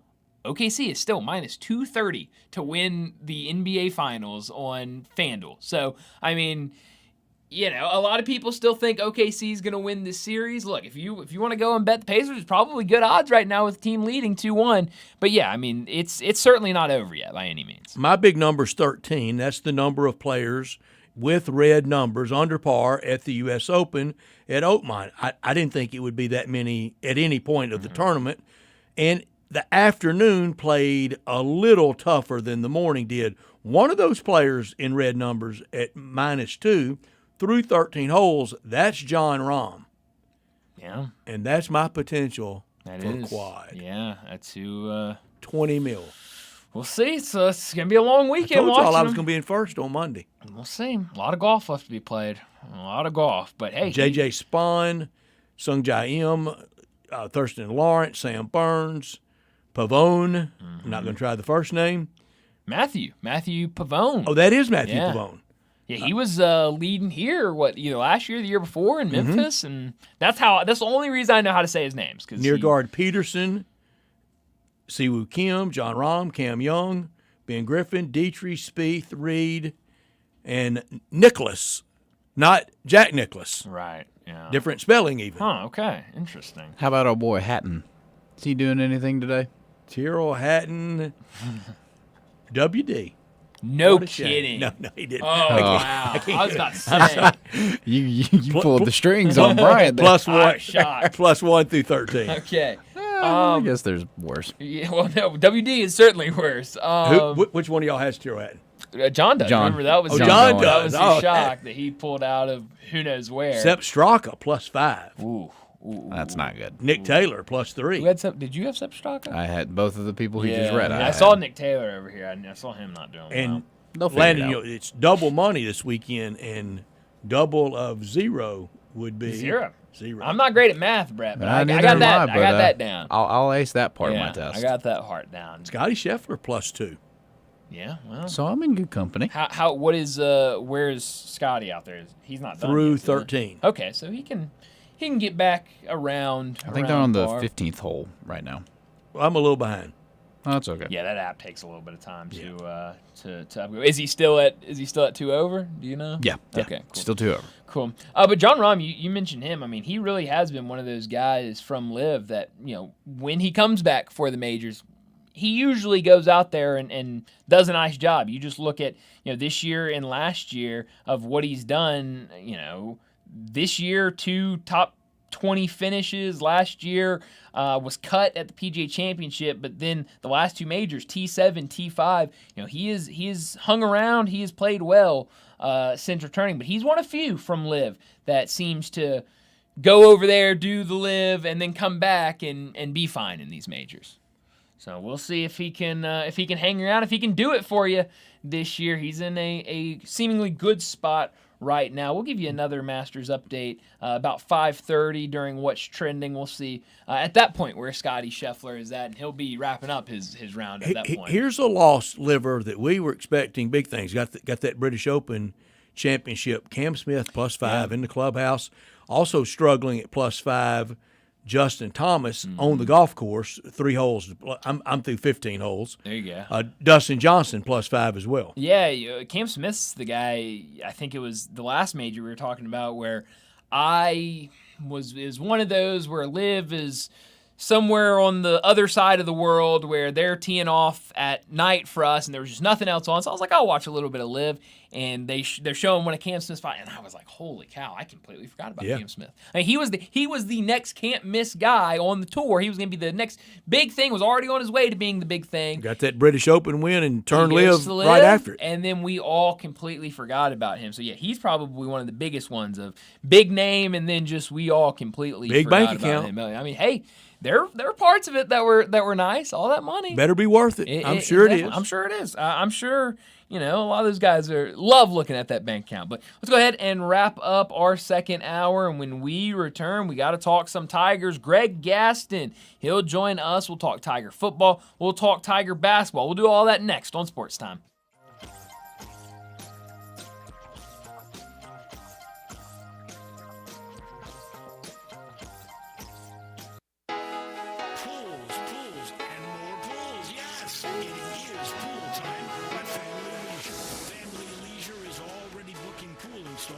So you need to buy now and get on that list. 24-foot pools start at $19.99 installed. Liners are starting at $2.99. You're going to need some pool accessories, so they're all up to 20% off. Not quite ready for a pool? That's fine. Get a 5 or 6 person hot tub starting at under $7,000. You can also go for a swim spa or perhaps a cold plunge tub. Those are now $2,000 off. Get patio furniture up to 50% off on select sets. Buy your pool now. Get on that install list. Mention this commercial, and your install is free. It's underlined in the in-bold print, so you know it's big. It's pool time at Family Leisure. Family Leisure. Whitten Road at I-40, where family and fun come together. What happens to former real estate agents when they want to sell their homes? This is Sheldon Rosenberg, Ashley Shell Run, with Mark's Mansfield Realtors. I am so proud and feel so honored. Former real estate agents contact me when they want to sell their homes. They know that I've been in the business for quite a while, have a great deal of experience, and know that I am good at marketing. Not merely putting a sign in the yard and making it sales. Over the years, I have developed a highly successful strategic marketing program that can mean the difference in what you make and you earn. Talk to 2 to 3 real estate brokers, but make sure that I am one of them. So if you or someone you know is thinking about selling a home, remember what other real estate agents have been in business with. Then call me, Sheldon Rosenberg,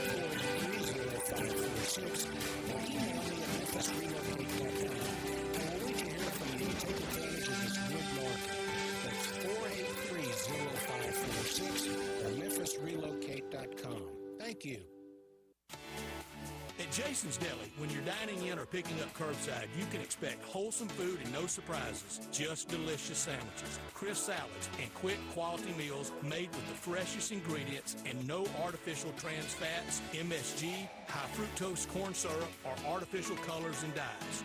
Around here, a lot of thought goes into what we put into our food and what we take out of it, because you're not just taking a bite, you're getting a taste of who we are. New items are constantly being created to expand our menu for all tastes and special diets with vegan and gluten-free options available. Convenience and on-time delivery you can count on. It's just a click away at jasonsdeli.com, so whether you need to feed 5 people or 5,000, the team at Jason's Deli, they have the credentials and the commitment to keep you satisfied. Freshness is nearby at Jason's Deli with locations at Ridgeway in the Park Place Center, Poplar and Highland, Germantown Road in Cordova, and on Goodman Road in Olive Branch. Jason's Deli. It's wholesome food and no surprises. Rick's Powder Coating for a beautiful finish every time. Rick's Powder Coating specializes in automotive, ornamental, residential, and industrial coating. With 2 conveyor lines and the largest batch ovens in the Mid-South, Rick's can accommodate all of your powder coating needs. Locally owned and operated since 2002, Rick's Powder Coating will customize a beautiful finish just for you. Drop by or call to see how Rick's Powder Coating can bring color to your life.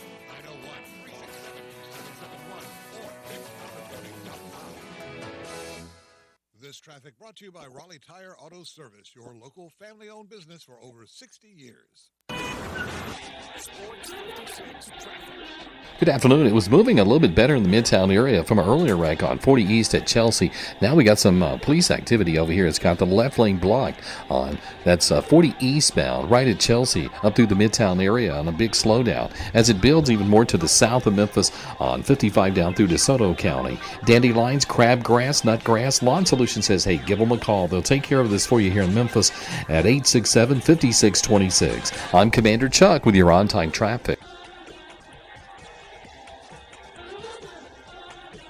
Sports 56, WHBQ Memphis, and W253DF Memphis with Dave Willotion, weekday mornings from 10 to 11. Now, back to Sports Time on Sports 56 and 98.5 FM. This hour brought to you by Jaguar Land Rover Club City. Once again, You say you stand by your man. Tell me something I don't understand.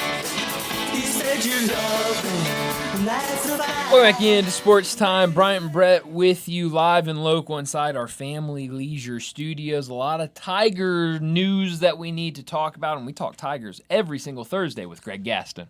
from the Tiger sideline, it's Tiger Talk with Memphis broadcasting legend Greg Gaston. Hear Greg weekday mornings on Sports 56 mornings, along with Eli Savoy from 7 to 10, right here on Sports 56 and 98.5 FM. On Twitter X at Greg_Gaston. Here's Greg with Bryant and Brett.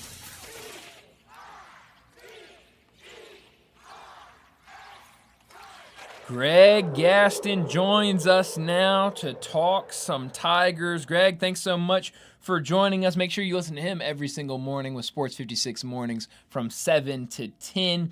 The House settlement went through late Friday night. A little bit of a surprise to me. 8 o'clock getting that notification was a little surprising.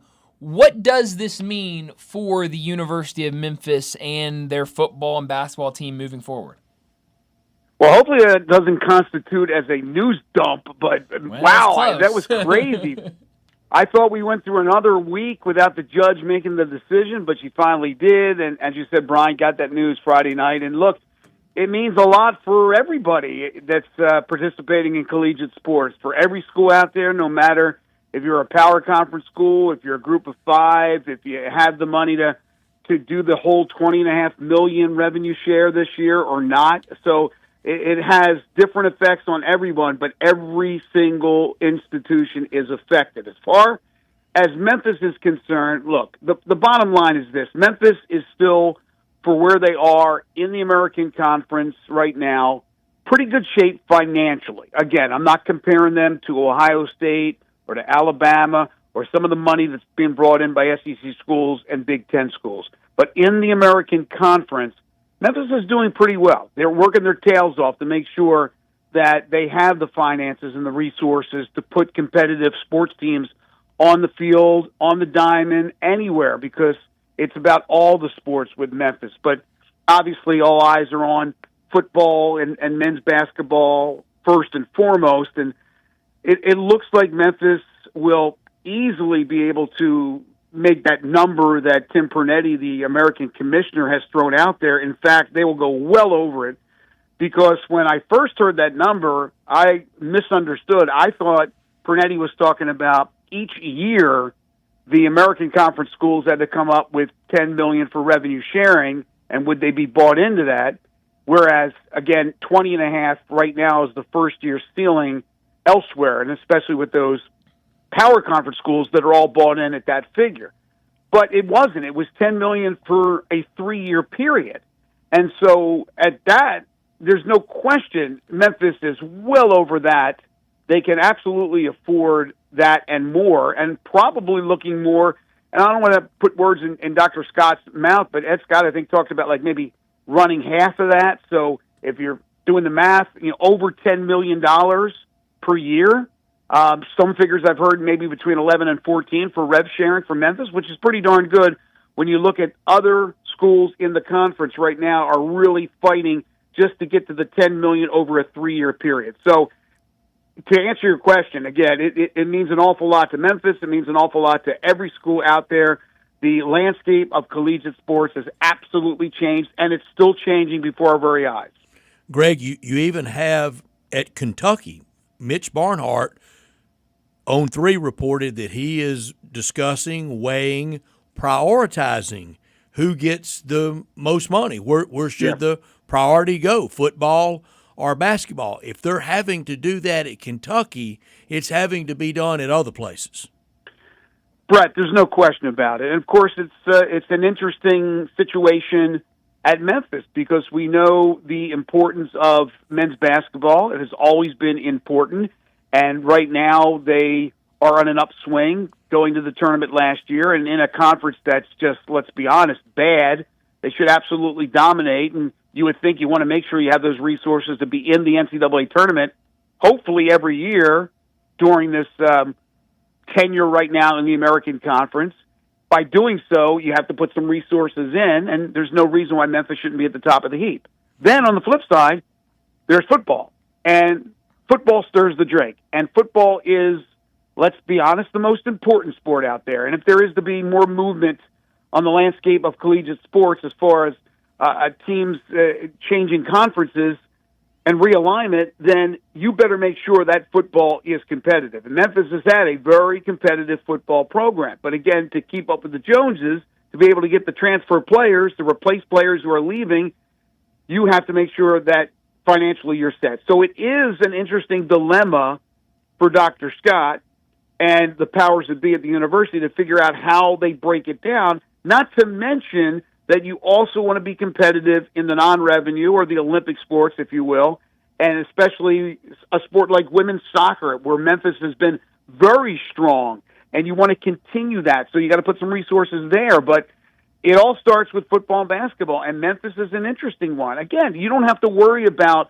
the football dilemma if you're at Gonzaga or at St. John's, but you do at Kentucky, except that the resources are so much that even if they lean more toward basketball, and it won't be more, I think, overall basketball because there's so many things you have to pay for in football, but it might be a little bit more even as opposed to one of the other schools in one of the power conferences. So, yeah, it's going to be interesting, Brett. I think that question is being asked by everybody in collegiate sports. I agree. Greg, do you think, I don't know this, but will the numbers have to be, will there be any public access of the numbers and we see exactly how it was divvied up, and then you're going to have some turf wars at every place for, well, they got this and we only got that? Oh, gosh. I don't know if we'll get the numbers of the breakdown, and I'm not even 100% sure we'll get the overall numbers, but they may be, look, if you're Dr. Scott, again, I don't put words in his mouth. Who knows? If Memphis is doing really well, I mean, he might be proud and want to be out there publicly about, look what we're giving our athletes revenue sharing wise. And then you look at maybe some of the other schools in the conference and go, I wonder what they're doing. So maybe, setting the tone. But to answer your question, I doubt we're going to know the exact breakdown. Maybe somehow when it's all said and done and they decide what they want to do, and this is with other schools as well, maybe that information is leaked out there. But, I don't know. I mean, we would love to have more things public. Now, we will know, if I'm not mistaken, by Sunday. Isn't Sunday the deadline to opt in for the non-power conference schools? Like, we'll know about those schools in the group of 5 who are participating in revenue sharing. I think that becomes public. But some of the other stuff, I don't know if we'll have all the figures out there. Yeah, it's definitely a good question, especially when you're looking at the Tigers and where they could a public could university. The money should be public. Yeah. Yeah, and with the Freedom of Information Act, I'm sure that there will be the papers and others that will be trying to get that information. So I don't know again how that all works, Brett, but if it's public and available to the media, journalists will find a way to get that information out there. Mm-hmm. No, they definitely will. It's magazine season. I've got my Athlon and Lindy's magazines in front of me. Looking through them, Lindy's predicts Memphis to finish 3rd in the American. Athlon has Memphis finishing 6th in the conference. Where would you put Memphis in this early of a preseason prediction? Would you have them closer to 3, closer to 6? It feels like the consensus from both of these magazines is we really don't know what to do with this Tiger team because they're so new. Exactly. There's so many new faces. I don't like that the median average is 4.5. That's not good. That won't sit well. I would say I would lean more toward 3 than I would 6.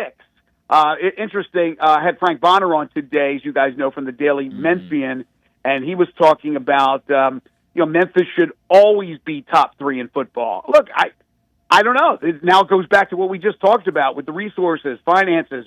How does that compare to what Tulane's spending? How does that compare to what UTSA or South Florida is spending? I don't know. But yes, Memphis should be one of the most competitive football programs every year. Now, I wouldn't go as far as saying Memphis should be the conference champions. They haven't got to the conference championship game. They still got to get that accomplished. And, comparing it to basketball, not to put the pressure on Penny and the Tigers, but we know how bad that conference is outside of Memphis.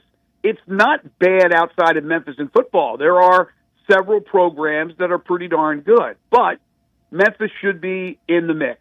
And it's a problem if they're not in the mix. I think the problem is, and you kind of alluded to it a little bit, Bryant, was that there's so many new faces that even though the magazines do their due diligence, they can only do so much. They try to talk to all the coaches and get some information.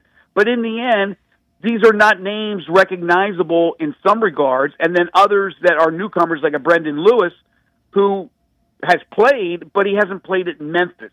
So when you lose a 4-year starter in Seth Hennigan, when you lose some other really good players, I guess the tendency would be that, this is going to be a rebuild for Memphis this upcoming season. But that's not the way they look at it. They were extremely excited in the spring about the players they brought in, and they feel they'll be extremely competitive. So I would say I'd lean toward top 3 rather than 4, 5, 6.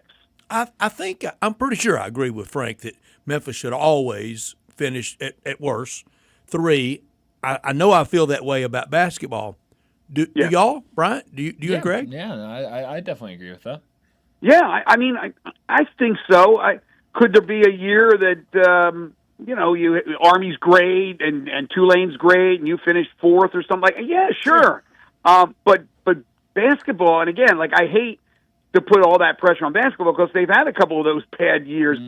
But right now, the way it's going, and especially with rev sharing to jump in there along with NIL money from collectives, Memphis should be up there at the top in the conference, and some of these other schools are going to be struggling financially. So, and money doesn't always, it doesn't always mean you got the best team. It doesn't mean you always win, but it doesn't hurt.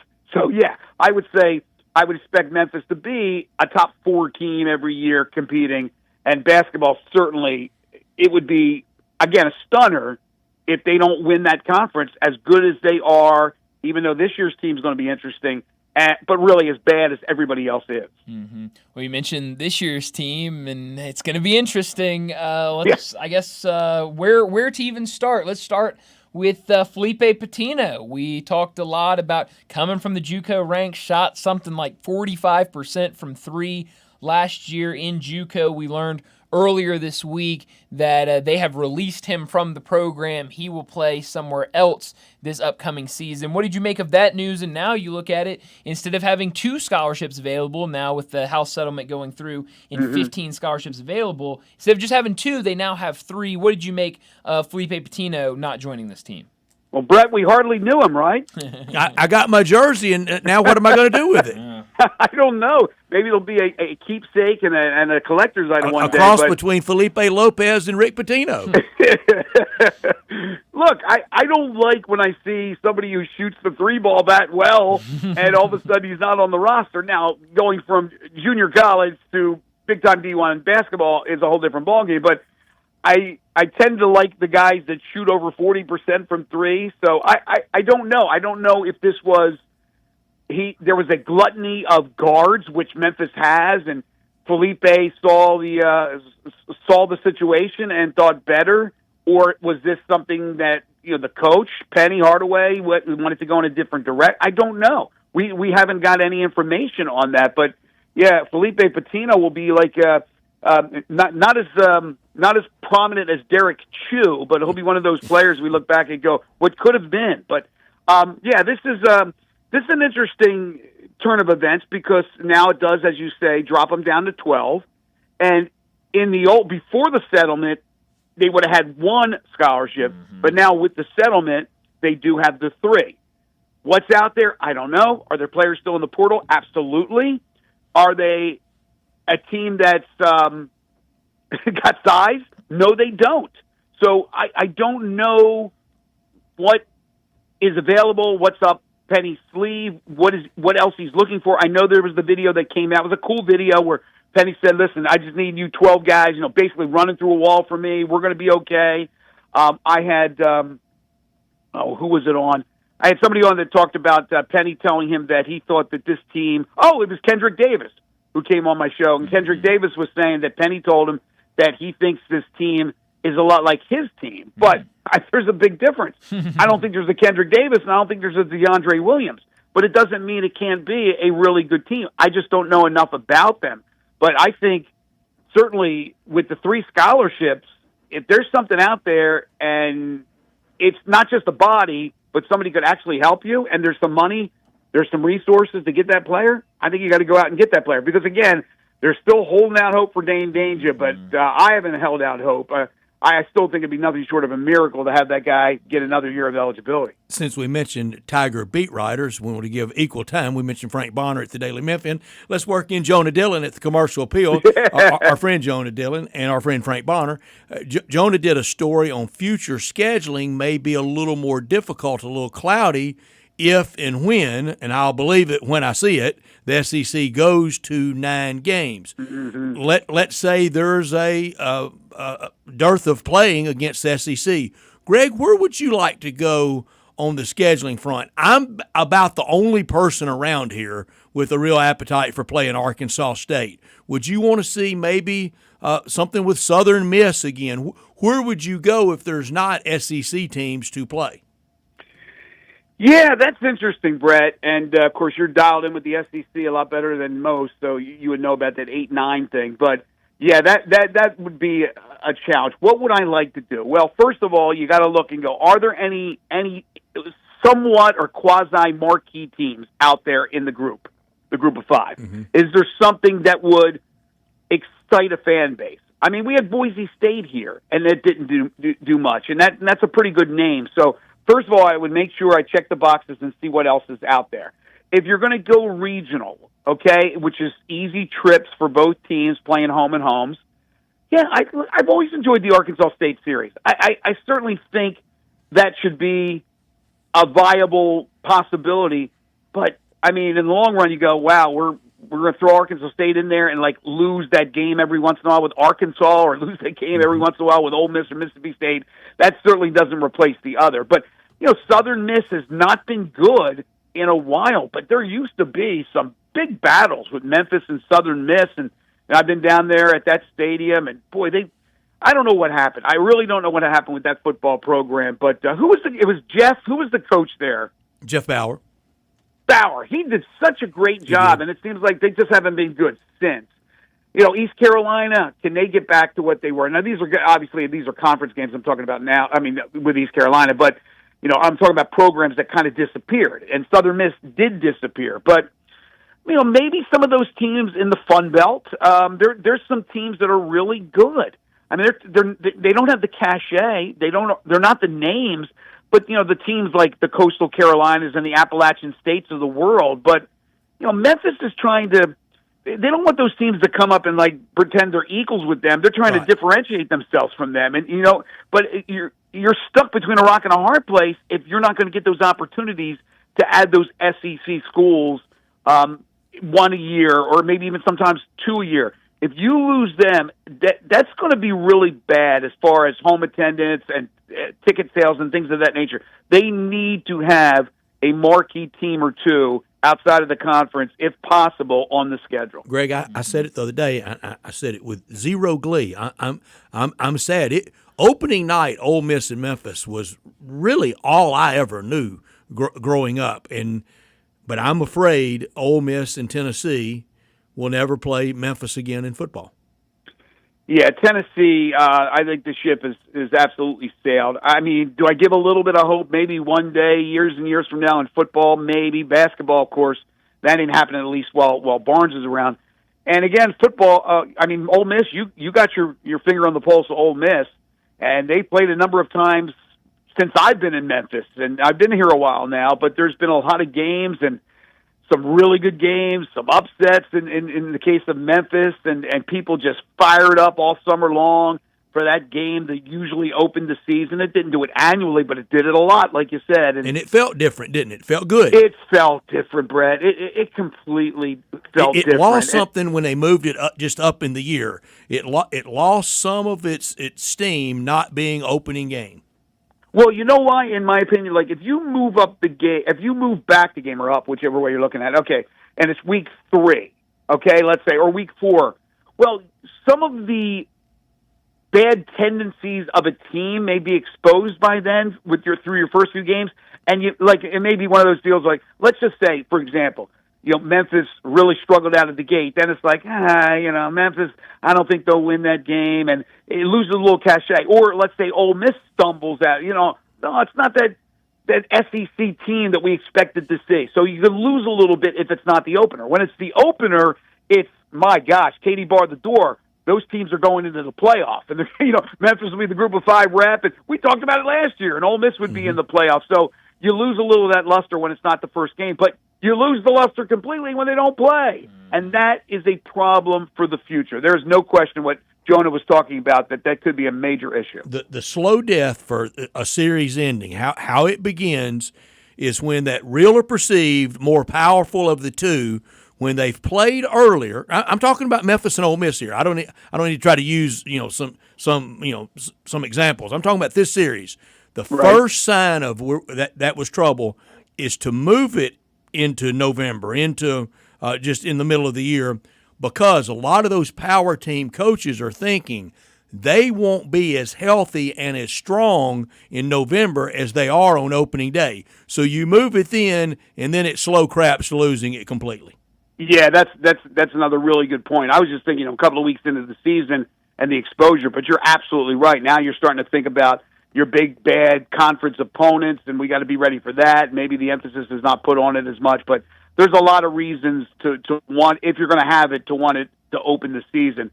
It's just, regionally, fan base, there's so many fans of SEC schools, in particular, Ole Miss and Tennessee right here in this city, enough to go around to have also your big-time Memphis contingent. It's always been, anytime those schools met on a playing field, whatever it was, there's always something extra about it. And, if we have less and less of those types of matchups, we all lose. Yeah. Last thing for you real quick. Last week we asked you about any scheduling news coming up for Tiger basketball. We learned the very next day Utah State will be added. Not only will they be added to the non-conference slate, it'll be a February game. What'd you make of that addition? Yeah, so Penny talked about it last year. I don't think there was any doubt that he wanted to add a game during conference play when they play only the one conference game for that week. It's a long trip to go out to Logan this first upcoming season, and then, of course, they'll get the return favor the following year. So I like that he has a team scheduled during that time. Utah State's not, a national power, but they're a tournament team. They've been to a number of the tournaments here recently, so I think it's a good, solid challenge for Penny Hardaway. The problem is that, once again, they've added a road team for the schedule this year. They have to, in their final, what do they got, 4 openings or 3? I think 4 openings left. 4 openings. They absolutely have to, maybe even all 4 home games, and you got to get at least 1, I would prefer 2 significant opponents, and then a couple of bye games to fill. If it's all 4 at home, there could be one of them away. But it has to be that, because right now the home schedule is just not looking that strong. Yeah, it's definitely a lot on the road right now. Greg, as always, thanks so much for joining us, and we'll do it again next week. Sounds great, guys. Thank you. Thank you, Greg. Greg Gaston joining us to talk all things Tigers, and so much to talk about when it comes to both football and basketball for the Tigers. And I mentioned Ole Miss and Memphis as a kind of an opening game thing for forever, for what I thought of as forever, for a long time, and a fun time. I was thinking, I never remember the Tennessee game very early. I'm at Winsipedia, and I'm trying to find the earliest Memphis and Tennessee ever played, and it goes way back a long time. I mean, like the last time they played was November. Here's one, 9/30/06. So the last day of September. 1 in 99 in September 25th. But most all of them were up in the season. Yeah, I was about to say, I feel like I remember a lot of Tennessee matchups in October and that kind of era. Even the famous one was November 9th. Yeah, so I mean, that doesn't surprise me at all. But you're right, Ole Miss I always remember that game as kind of the first game 1996. Of the season. Yeah, no, I mean, so it is weird how those are definitely different when you look at the history of when those games fall. Well, we're going to get to a break here in a second, but before we do that, let me remind you about our 5 o'clock sponsor. It's Jaguar Land Rover Bluff City. They've been the premier Jaguar dealership for the greater Memphis area since 1984, and their talented team is ready to help you find your next perfect vehicle at unbeatable rates. Swing by Jaguar Land Rover Bluff City today and check out the new 2025 models like the 2025 Range Rover Sport, the 2025 Range Rover Velar, and the 2025 Defender.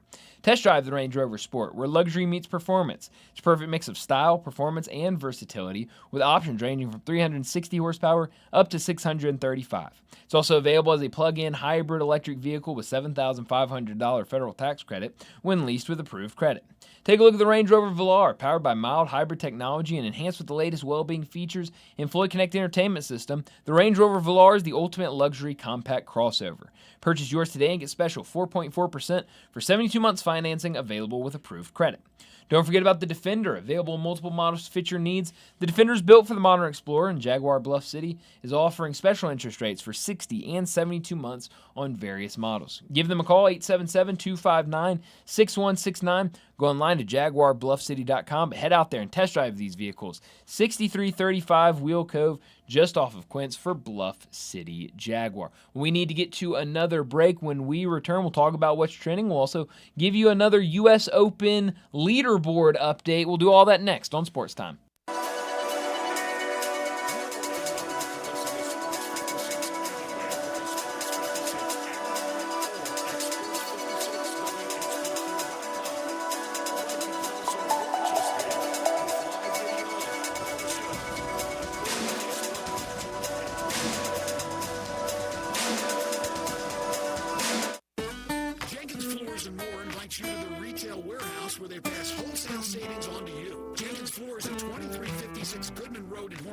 Also stores in Cleveland, Mississippi and Little Rock. They specialize in flooring and carpeting, tile, plantation shutters, and blinds. Jenkins makes your life easy with a 2-week turnaround. Contractors, builders, or family projects call 662-469-9350 for a free estimate. Owners Timmy and Rebecca Jenkins say hello to Sports 56 56 fans, and look forward to your business. There is an army of people that work overnight, pulling the kind of hours most of us would never even attempt. And for those of you that live that life, we encourage you to end your shift by swinging by Sunrise on Jefferson or Sunrise East on Poplar. Not only will you find the freshest, tastiest, quickest breakfast made just for you, you'll also find a full bar at both Sunrise locations, so you can unwind like the rest of us with a cocktail to go with that breakfast. Overnighters, come to Sunrise and knock back a Bloody Mary and say, long night, lovely morning at Sunrise. Tito's Handmade Vodka is America's favorite vodka for a reason. From the first legal distillery in Texas, Tito's is 6 times distilled till it's just right and naturally gluten-free, making it a high-quality spirit that mixes with just about everything. From the smoothest martinis to the best Bloody Marys, beyond the bottle, Tito's has gained a reputation for giving back, teaming up with nonprofits around the world to serve its community and do good for dogs. Make your next cocktail with Tito's and learn more at Tito'sVodka.com. 40% alcohol by volume, mainly 80 proof, crafted to be savored responsibly. Nestled in the heart of East Memphis, located corner of Park and Cherry, is a beautiful residential neighborhood. I'm here at Town Village Audubon Park interviewing a new resident, Carolyn. Share with us why you chose Town Village. Well, if your parents or special friends need to make that big move, let me share with you my experience. It was tough for me to leave home, but then I discovered Town Village. I would like to highly recommend Town Village to you and your loved ones. After looking at all the amenities and meeting all the people and staff, I was hooked. From restaurant, bistro, 3 meals per day, housekeeping, transportation, security, health care, physical therapy, exercise room, and even a heated pool and spa. Come see us and make your new home in Town Village. Visit us and call Daniel at Town Village Audubon Park at 901-374-7342. There's no place like home, Town Village. Spring is in the air, and it's the perfect time to grill, chill, and save with Choates. Install a new generator, tankless water heater, or Carrier HVAC system, and you'll get your choice of a free green egg grill or 36 months no-interest financing. Stay powered during storms, enjoy endless hot water, and slash your cooling costs this summer with a high-efficiency Carrier system, and grill some slow-smoke barbecue on us. But hurry, the special ends soon. And if you're dealing with plumbing or electrical problems, Choates is here for you too. Give us a try and take $60 off your repair. Leaky faucet, clogged drain, broken outlet, lights flickering? Call Choates and save $60 on your plumbing or electrical repair service. Call 347-8086 or visit ChoatesHVAC.com today. And remember, Choates, let our family serve your family.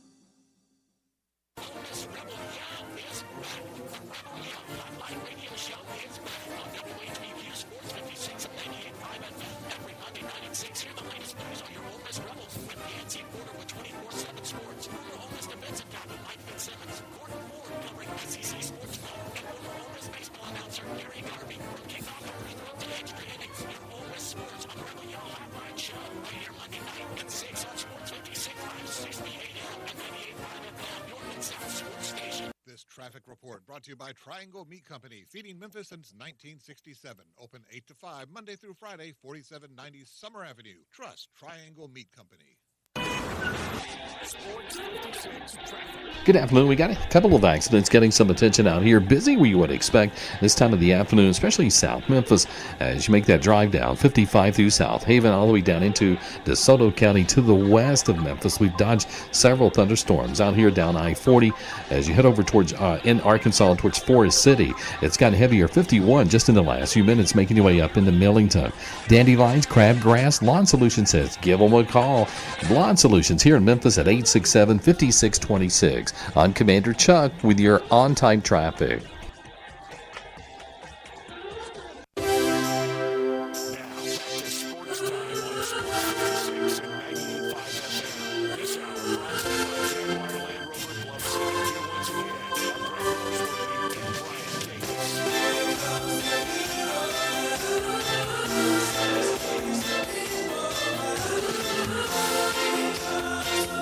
Welcome back into Sports Time. Brian and Brett with you as we got about 30 minutes left in today's show. We got to talk about what's trending. A lot of things trending. The U.S. Open is trending right now, and I see that Landon is still live tweeting the U.S. Open. Very good. What a commitment. I'm sticking to it. Helping the people out.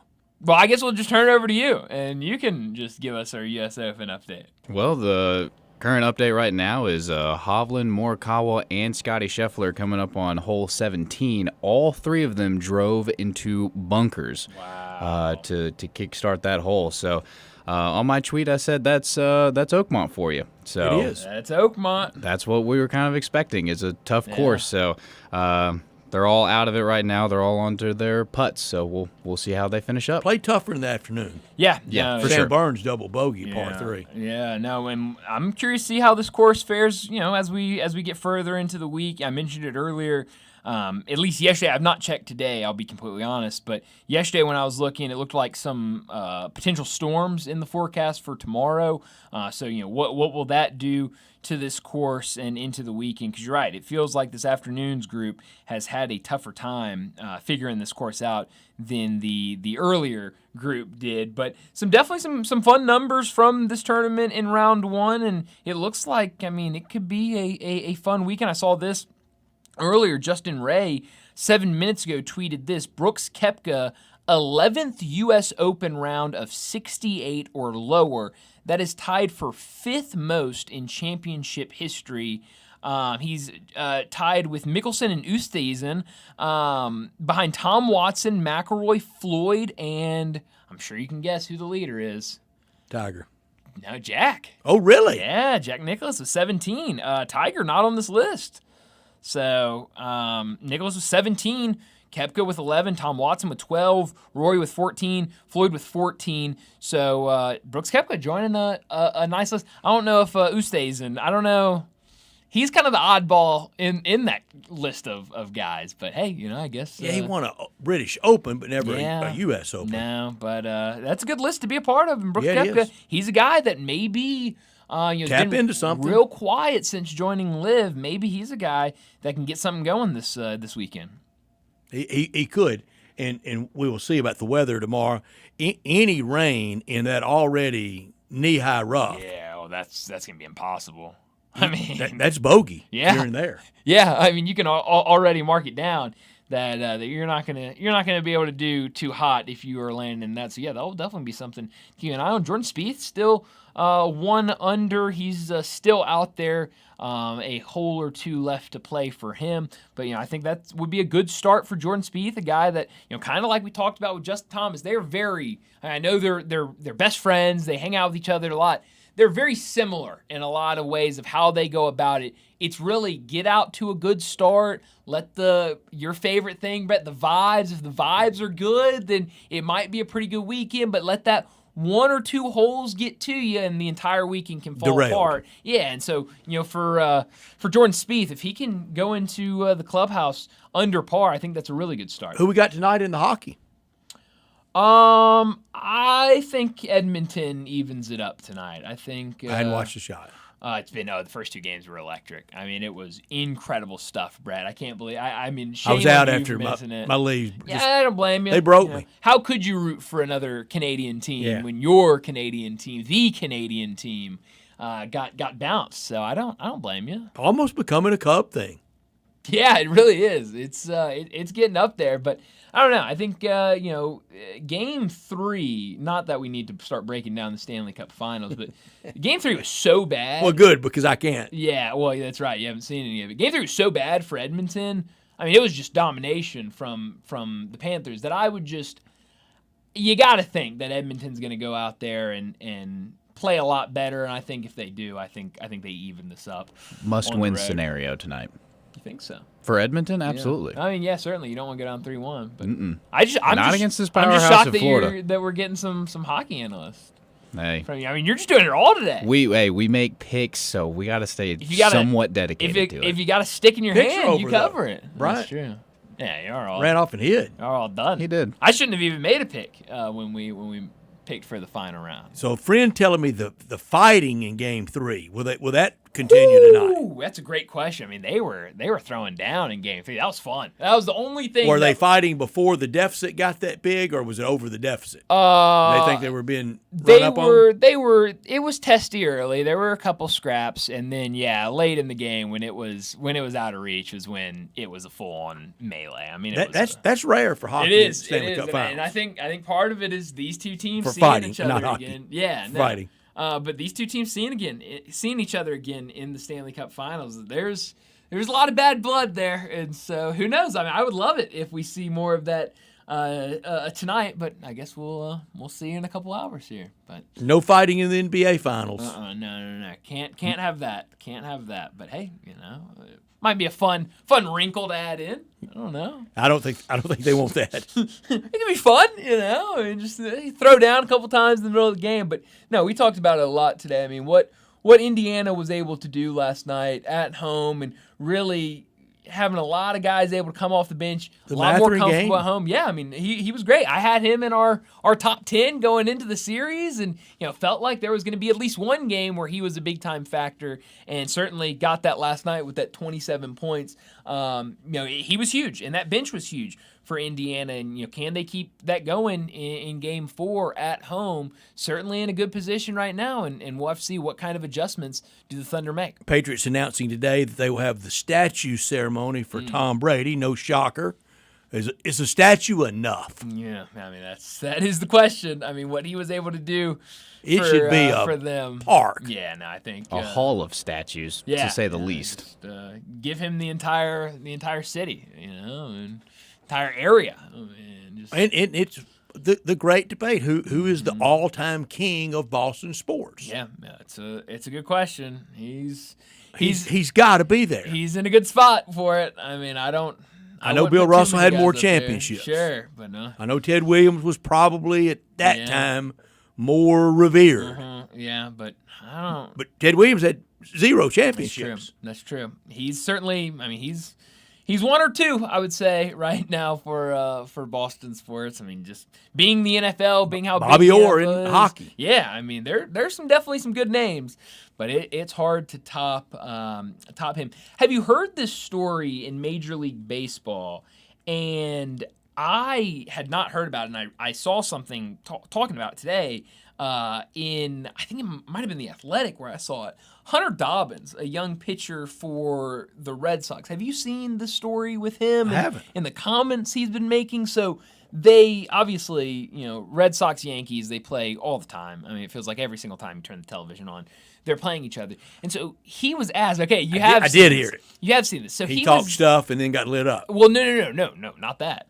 He was asked about the Yankees and about everything, and he goes, I hate the Yankees. I can't stand them. I would never play for them. I would never want to be a part of them because my father played for the Yankees. And they go, really? And he goes, well, he never made it to the show. He was in the minors, but he was with what level? The organization. According to him, very, very low. They brought him in, didn't like him, didn't want him to be a part of them, and then he went and was with the Diamondbacks organization. And I don't know how far he got along in the Diamondbacks organization, but spent a lot of time with Arizona. Well, so I don't know what publication this was in New York. They went and just, oh my gosh, wow, this Red Sox pitcher, his father was Yankee. They did some digging. Never played for the Yankees. Never even signed with the organization. Never a part of the organization. What was his answer when the truth was revealed? So they came back to him and they were like, hey, what's up with this? Had Dad gilded the lily to him? So Dad, I guess, I don't know if it was they talked to him and were gonna sign him or what happened, but he basically, and he was very truthful about it. He was like, my whole life I've been told that Dad was with the Yankees. Just kind of puffed up the resume a little bit. Huh? And so I don't know. My guess is like they were very close to signing, and then they decided we're going to go with someone else. We don't want to sign you. And yeah, it just feels like something along the way got mixed up. But it became a really big thing. I had no idea about it until today. I saw it online somewhere. Crazy. Busted. Yeah, I mean it's tough. Was he the one that had talked some stuff a few weeks ago and got lit up? I think so. I bet a couple weeks. Yeah, because I think that's what started. Is like, hey man, you really don't like the Yankees, really mouthy, do you? And he was like, no, I mean they did my dad wrong. And well, that's a shame if he really believed it. Well, and that's according to things. Supposedly he was kind of talking to his dad, and his dad was like, Now- "Yeah, that's not what really happened." Would this youngster have had internet access any of his life and gone to baseball ref? Could have. I don't know if baseball ref lists minor leaguers though. Does I it? don't. I have no clue. And certainly, I mean, if they do today, I don't know if they did it at that time. They, might have had. And a some of limit. those outer reaches of instructional league, I guess you Yeah. could claim. I'll be honest, I played Brett, minor league, but I would not go and do the research. If my father told me I was a part of the Yankees organization, I'd believe him. I mean, yeah, but at some point, wouldn't you kind of? Well, let me see a box score or two. maybe. But I think also, like you're saying, how accessible would that be? I'd believe it. I just go with I it. don't know that you can really claim minor league baseball status. I guess single A, but double A and triple A for sure. Sure. But some of those instructional leagues, Yeah. that's on the outer edges of it. Yeah, well, I don't think he ever said I was a Yankee. I think it was just I was with the organization. Yeah, I was. They took me in the organization. So this is what I read. This is what Red Sox rookie Hunter Dobbins said last weekend. He told them that he'd rather retire than play for the Yankees, not just due to the rivalry, but because his father had been drafted by the Yanks twice and traded to the Diamondbacks. The thing is, per the New York Post, Dobbins' father never played for either the Yankees or Arizona. Whole story. I was reading something else that Oh, my. just said New York. Whole story, bad grammar alert, all blowed up. Yeah, huh? I don't know. And so Dobbins seemed unfazed yesterday, saying that he doesn't go and fact check my dad. It's all pretty funny. Okay. That is, that's tough. Look, if We've this had was worse whoppers than that. though. sure, but if this was Matthew, no, I'm not even going to use that. If this was Hunter Goodman, I was just watching the Colorado, so I'll use him. If Hunter Goodman went out there and said, I will never play for the Miami Marlins, my dad was drafted by them and they didn't run. Okay, cool. This is the Yankees and the Red Sox we're talking about. I mean, that is Gonna on get a checked. whole nother level of rivalry. So, you gotta go and fact check before you get out there and say you'd rather retire than be a New York Yankee. So some weird stuff, and he's a young guy too, rookie pitcher. That's not how you want your name getting out there. But let's go ahead and get to our final break of the day, and when we return, we'll wrap up today's show with Crunch Time. Start your day with Sports 56 Mornings with Greg Gaston and Eli Savoy. Weekday mornings from 7 to 10, right here on Sports 56 and 98.5 FM. Drivers who switch and save with Progressive could save hundreds. With that kind of money,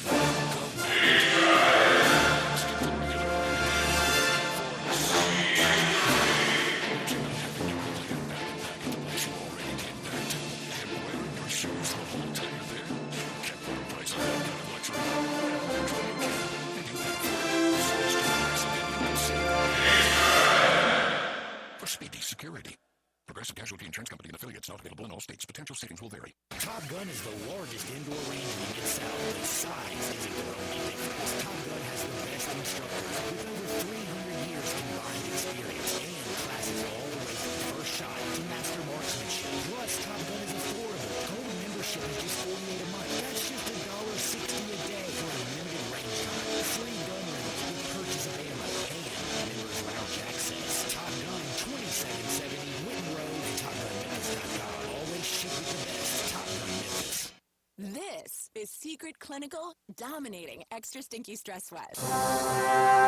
And this is regular deodorant. Secret Clinical in a heat wave. What a beautiful day. This is regular deodorant. Ugh, I can't. Secret Clinical with workout sweat. And regular deodorant. How much more? Secret is the GOAT. Because nothing fights sweat better. Stay fresher under pressure. Since 1948, in the alley, the Rendezvous. I'm with John Burgess. John, what's going on in the Rendezvous? Brett, after 76 years, we've decided to expand our product line. Anyone who's tasted our ribs is familiar with our vinegar base. It's now available in a 32-ounce jar. It's so good to base or marinate all meats.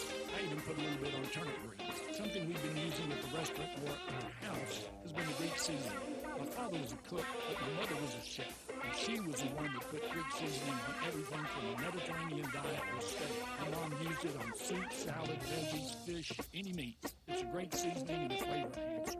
My brother Nick figured out salt and pepper is more than just McCormick's and Morton's. He's come up with the perfect blend we use to coat our shoulders and our brisket, and he used to make it for his friends as Christmas gifts, and they loved it. All these products are available at Rendezvous or online for shipping as gifts and in many grocery stores. And if they're not in your favorite grocery store, ask your grocer to stock it. A beloved family affair is still going strong since 1948. Rendezvous. Hi, I'm Glenda Hastings, owner of Napa Cafe, and I want to thank you for making us part of your dining experiences. Treat yourself tonight with a delightful dinner. Maybe start with an appetizer like our baked sweet peculiar peppers stuffed with goat cheese and mozzarella, finished with basil pistou, and move on to one of our cozy dishes like the double chocolate stout braised boneless beef short ribs with tonkatsu sauce and creamy mashed potatoes. Or a fresh seafood dish like our pan-roasted ginger buttered sea bass with cilantro soy vinaigrette.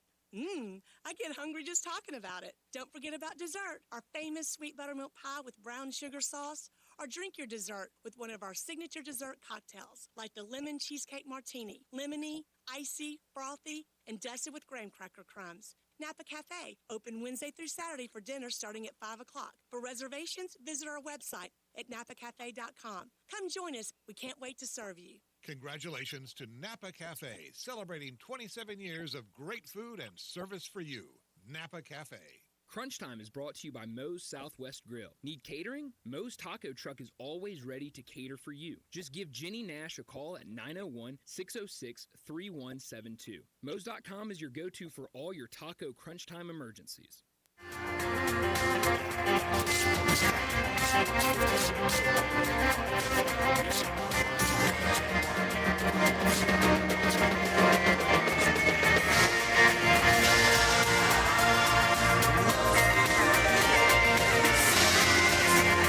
This is pretty cool, and we're just getting started, so.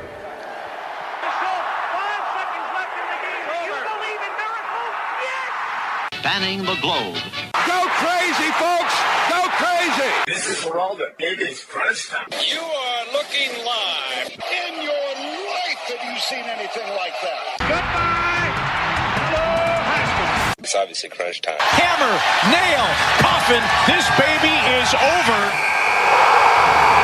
Crunch Time is brought to you every afternoon by Moe's Southwest Grill. Need catering? Moe's Taco Truck is always ready to cater for you. Just give Jenny Nash a call at 901-606-3172. Moe's.com is your go-to for all your taco Crunch Time emergencies. Well, Brett, Thank you, Moe's. Oh, man, we love Moe's. I love Moe's. I'll probably be there either tonight or tomorrow night. I can almost guarantee you of that. But, Brett, what I learned today is that the Pacers are in control of this series now with a 2-1 lead. Now, how tight is that hold on the control? Not very tight. Not very tight at all. Full control is different than commanding lead? I think so. I think, yeah, and there's definitely, full control, 3-1's like that is very different as well. I think, I think you can have full control of something, and how could you not? When you're the Pacers, you come in. We were talking about with Keith Smith a couple hours ago. If you are going into OKC and nobody's picking you to win this, and everyone's saying, hey, this is going to go 5 games, and it's going to be 4-1, you'll get 1, but that's about all. And now you're up 2-1. You have to feel really good about that. But you look at it, it was all that bench. Can that bench show up every single night? Can Benedict Mathurin show up like that every single night? Well, on the other side, OKC turned the ball over 19 times. It feels like they have been able to find these ways to win, but will that continue? It could, but I think both teams are in a okay spot right now. I think what I learned, I think the players kind of won today at Oakmont. We know it can change. We know these guys are really good. And we also know it can get more diabolical. But how about this, as we mentioned earlier? All those Oakmont members, maybe they're not any good. Well, that's a great point by you. That hey, maybe all the people that were giving us they're not a member at Oakmont. Scouting, break 120. Yeah, okay. Well, hey, maybe that's more of a you issue than it is a course issue. I would not. I know it's not set up like this every day, but that wouldn't be fun many times a year to play. No.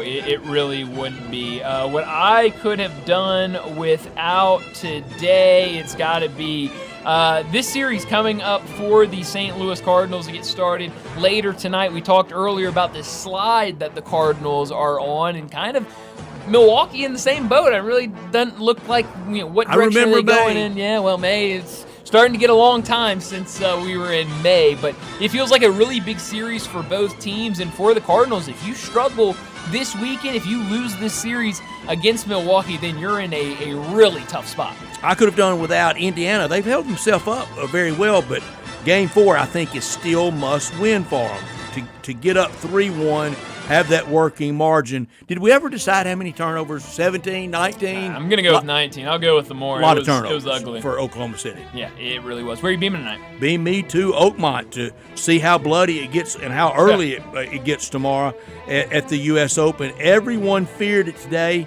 I think tomorrow will be revenge of the USGA. It definitely could be. I think the odds are pretty good for that. Beam me later tonight to this Game 4 of the Stanley Cup Finals. Dateline Sunrise, Florida. Oh, man, you got to. Edmonton and Florida. Right now, Florida a favorite, minus 148 to win tonight and taking a commanding 3-1 lead. Game 3 was not very fun. It was all the Panthers, but we'll see if Edmonton can respond tonight, maybe get a win on the road. What was the series back in February that Canada won in the hockey between the NHL players? I don't remember. Remember that? They were playing like that Cup series. Oh, yeah. The, what was it, the Frozen Four or something like that? Canada won. Yeah, Canada won it. That's right. Wasn't one of the Kachucks on the U.S. team? Oh, yeah, both Kachucks were on that and team. And one's on Florida? One of them is on Florida, yes. So you see... well, he can really spike. Spike the puck if they win the Stanley Cup. That's more important than that, isn't it? Oh, yeah. No, definitely. Now, look, the hockey guys, they take a lot of pride in the international play and playing for their country. But, yeah, I think Connor McDavid would rather have Stanley the Stanley Cup Cup more final. important than that. Absolutely. February absolutely. series. Oh, that's exactly my point. I mean, Connor McDavid much rather would like a Stanley Cup final trophy than winning it as Team Canada. But we'll see how it all plays out. A fun night with the Stanley Cup finals, a little bit of baseball tonight, and then we'll have the golf again very early tomorrow morning. But that's all the time we have. Enjoy your night. We'll talk to you again tomorrow afternoon.